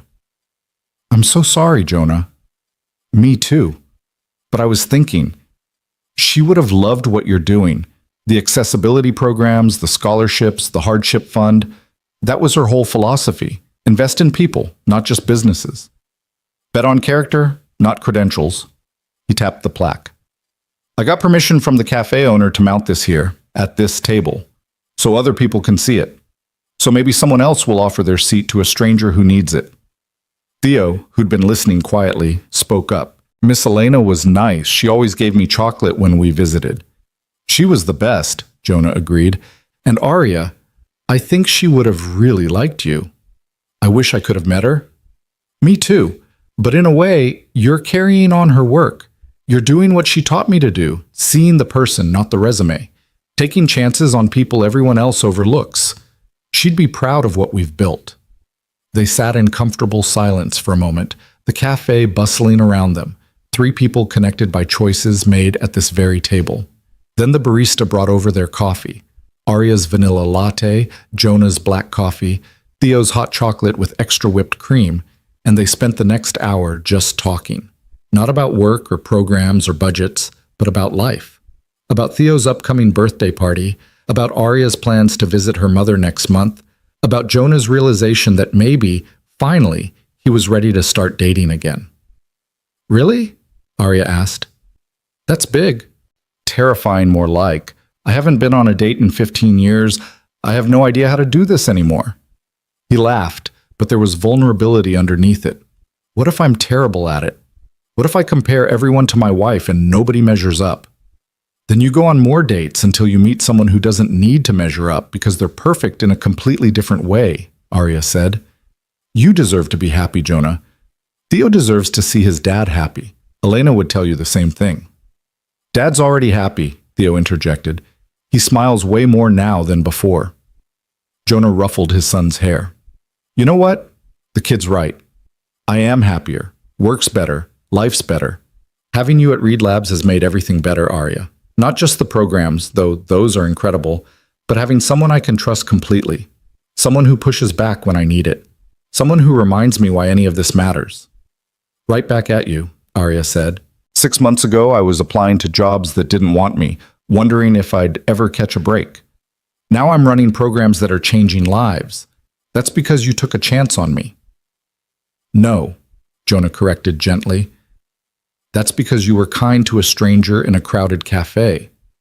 That's because when I asked you what you'd do with money, you said you'd help people. That's because you are exactly who you appeared to be. Someone with talent, integrity, and a genuine desire to make things better." He raised his coffee cup. "To chances taken. To people who see others. To tables shared with strangers who become family." Arya and Theo raised their cups too, and they clinked them together, coffee and hot chocolate and possibilities, in the middle of a cafe that would never know how many lives had been changed by one woman offering her seat. After they finished their drinks, Jonah and Theo walked Arya to her car. Her Honda was still old and temperamental, but she'd grown fond of it. It had carried her through the hard times, and now it got to carry her through the good ones. "We'll see you Monday?" Theo asked, already knowing the answer, but asking anyway. "You'll see me Monday," Arya confirmed, "and every Monday after that." After they left, Arya sat in her car for a moment, not quite ready to drive away. She pulled out her phone and scrolled through the photos from the past 6 months. The scholarship showcase, the mentorship program launch, the wall of success stories that now wrapped around 3 full sides of Jonah's reminder room. Emma Chen's first professional design job, Marcus presenting at a design conference about accessibility, Jasmine teaching a workshop to inner-city teens. All of it had started here, in this parking lot, on a Monday morning when Arya had been desperate and hopeless and convinced the world didn't care about people like her. She'd been wrong. The world did care. It just needed people brave enough to build the bridges, to create the opportunities, to insist that talent mattered more than privilege. Her phone buzzed, a text from her mother. Just saw an article about your programs in Design Week magazine. My daughter, the changemaker. I'm so proud I could burst. Arya smiled, typing back quickly. Couldn't have done it without you, Mom. Everything I know about kindness, I learned from watching you. Another text came in, this one from an unknown number. Ms. Collins, my name is David Martinez. I'm Elena's son. My dad told me about the plaque you're installing at the cafe. Thank you for honoring my mother's memory. She always said the world needed more people like you, people who actually give a damn. I'm glad she was right. Arya sat with that message for a long time, feeling the weight of it, the responsibility and the gift of carrying forward Elena's legacy. Then she started her car and drove home through streets that had stopped feeling hostile and started feeling like possibility. Monday morning arrived with the first real warmth of spring. Arya walked into Reed Labs to find Marcus and Jasmine already at their desks, working on the next phase of the scholarship program. Maya had decorated the office with flowers. Apparently it was the 6-month anniversary of the CAI launch, and someone had decided that deserved celebrating. Sarah called a team meeting at 10.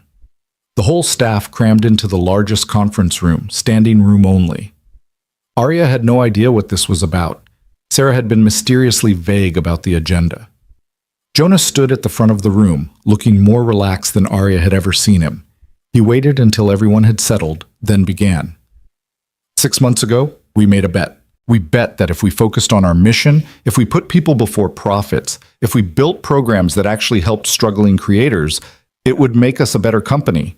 Not just morally better, actually better, more successful, more sustainable, more true to what we'd always claimed we wanted to be.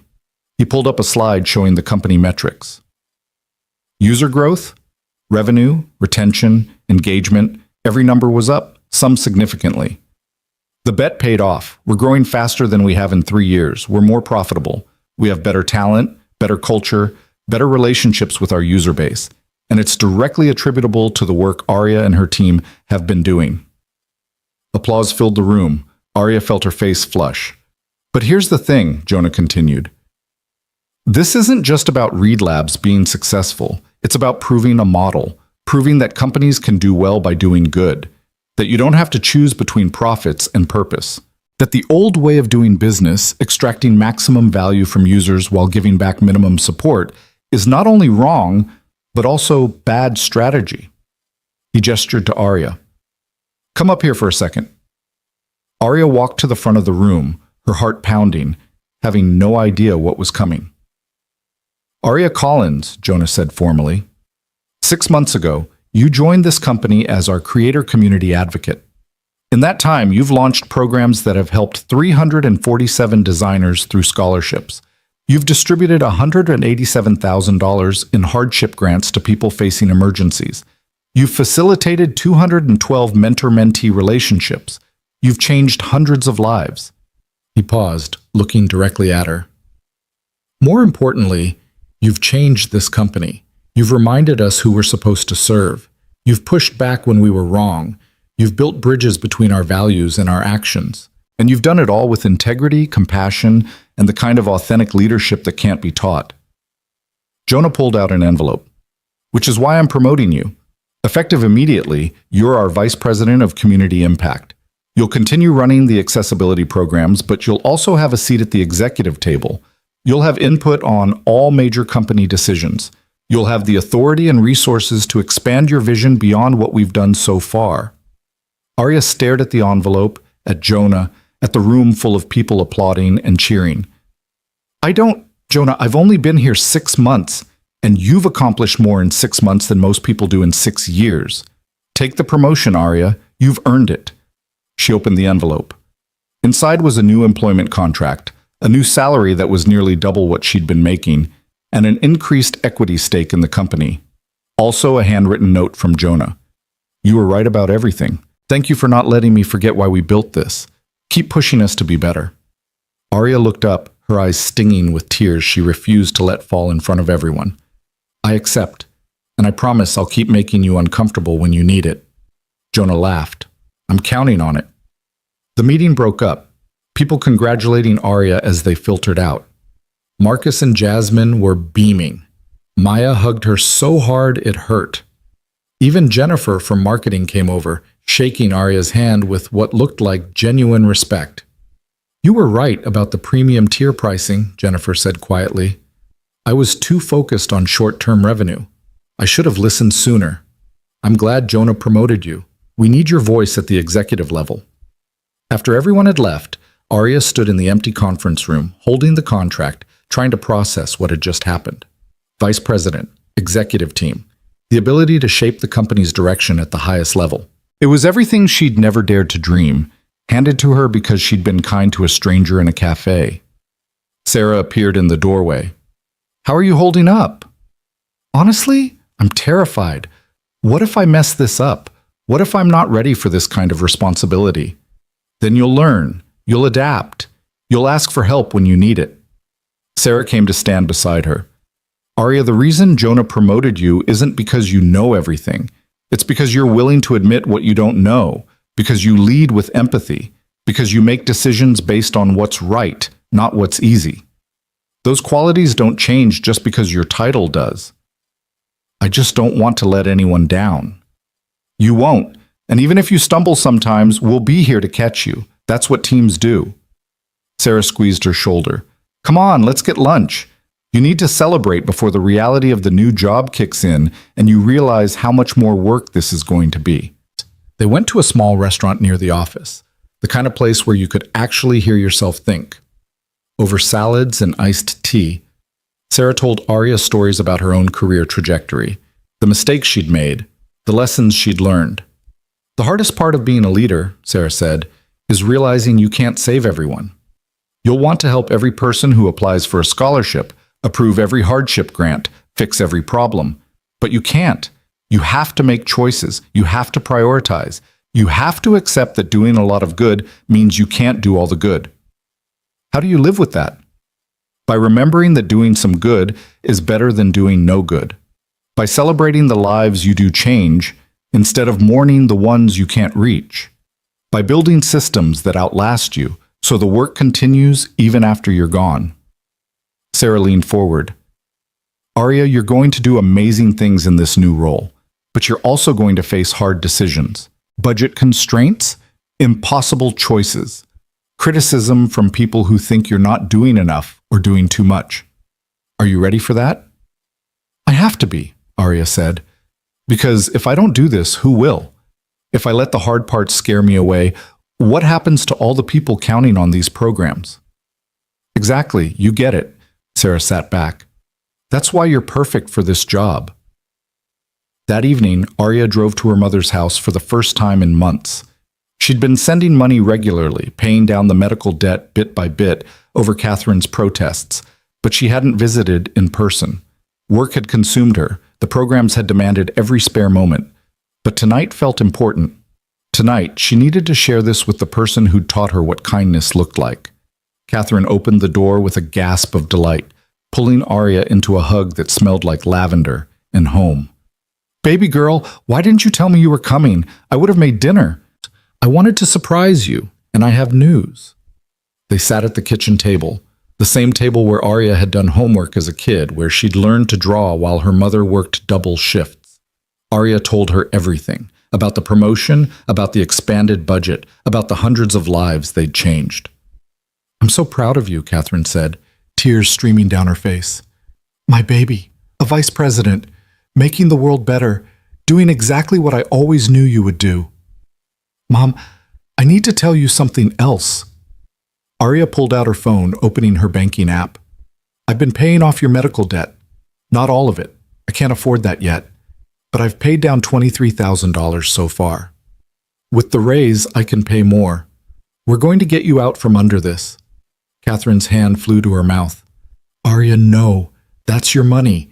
You need to save it, invest it, build your own life. I am building my own life. And part of that life includes making sure you don't have to work yourself into the ground, paying for a stroke you didn't ask for." Arya took her mother's hands. "Let me do this, Mom. Let me help the person who helped me every single day of my childhood." They cried together, holding hands across the kitchen table. Two women who'd fought through poverty and illness and disappointment to find themselves on the other side of something that looked like triumph. "Your father would be so proud," Catherine whispered. Arya's father had died when she was 12, a construction accident that had left them barely scraping by. "He always said you were going to change the world." "I'm not changing the world, Mom. I'm just trying to help a few people in it." "That's how worlds get changed, honey. One person at a time." Arya stayed for dinner, helping her mother cook pasta and talking about everything and nothing, about Theo and his dinosaur obsession, about Jonah and his journey as a single parent, about the cafe where it all started, about Elena Martinez and her belief in second chances. "I wish I could meet this Jonah person," Catherine said as they did dishes together. "He sounds special." "He is. He's also still grieving his wife, still figuring out how to be both a father and a CEO, still learning that it's okay to need help sometimes." "Sounds like someone else I know," Catherine said with a knowing smile. "I'm getting better at that. Asking for help, I mean." "Good, because you can't do everything alone, no matter how much you want to." Driving home that night, Arya felt the full weight of the past 6 months settle over her. She'd gone from desperate and overlooked to successful and respected. She'd built programs that mattered. She'd found a place where her voice carried weight. She'd proven that kindness wasn't weakness, that leading with empathy wasn't naive, that fighting for people who'd been forgotten wasn't foolish. But more than any of that, she'd found family. Not blood family, but chosen family. Jonah and Theo, Marcus and Jasmine, Sarah and Maya, even Jennifer, in her own complicated way. People who believed in the same things she believed in. People who wanted to build something that mattered. The next Saturday, Arya arrived at the Brew and Bean Cafe to find a small crowd gathered outside. Someone had mounted Elena's plaque on the wall next to the door, and people were stopping to read it, to take photos, to talk about what it meant. Inside, Jonah and Theo had already claimed their table, but this time they weren't alone.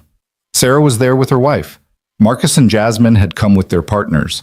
Maya had brought her boyfriend. Even Richard, the CFO, had shown up, looking slightly uncomfortable in jeans and a casual shirt. "What's all this?" Arya asked as she approached. 6-month anniversary celebration, Jonah explained.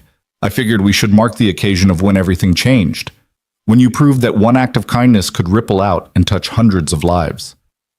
"Thousands," Marcus corrected. "Don't sell yourself short, boss."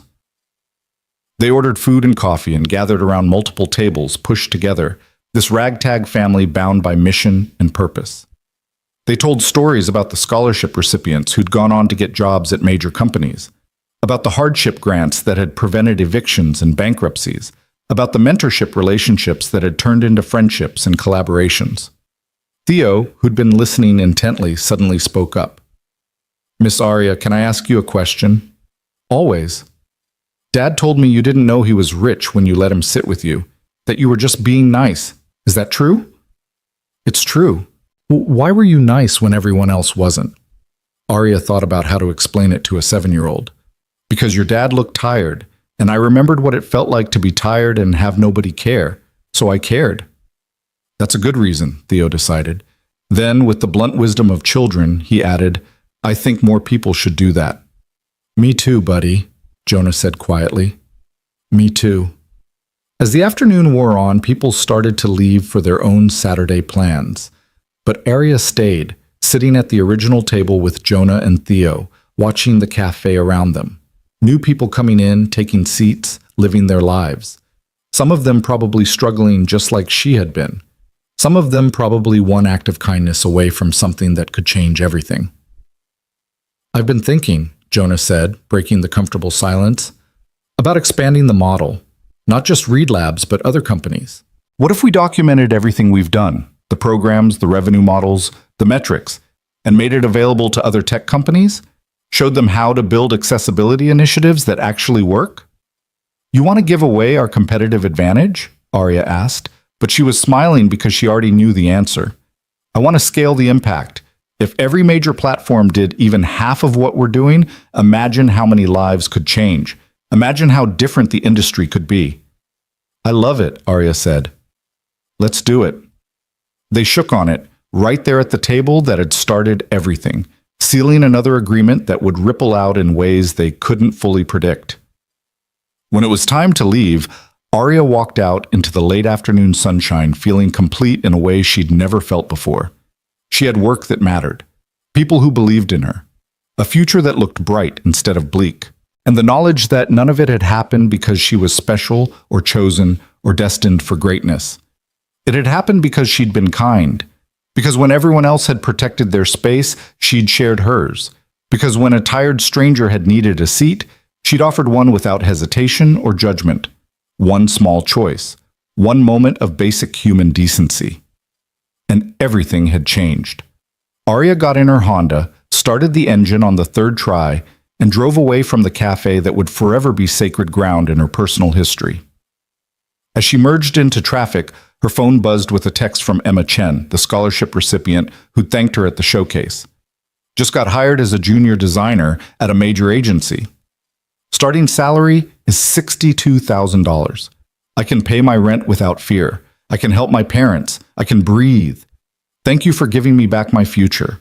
I won't forget what you did, and someday I'll pay it forward. Arya pulled over to read the message properly, tears blurring her vision. This was why. This was the point of all of it, not the title or the salary or the success, but this, knowing that somewhere out there, a talented person who'd been overlooked was finally getting their shot. That someone's life was better because programs existed to help them. That the system was slowly, incrementally becoming less broken. She typed back, "Congratulations, Emma. You earned every bit of this. Now go be brilliant and help the next person who needs it."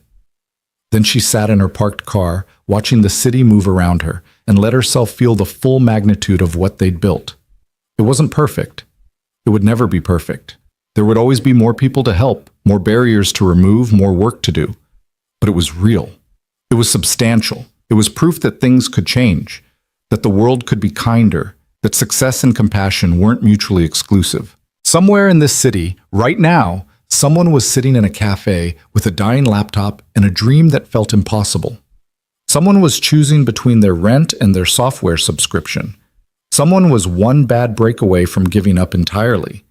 And because of what Arya had built, because of the program she'd created, because of the choice she'd made to be kind when she had nothing to gain from it, some of those people would get help. Some of those dreams would survive. Some of those talents would get the chance they deserved. Not all of them. She couldn't save everyone, but enough. She could save enough to matter.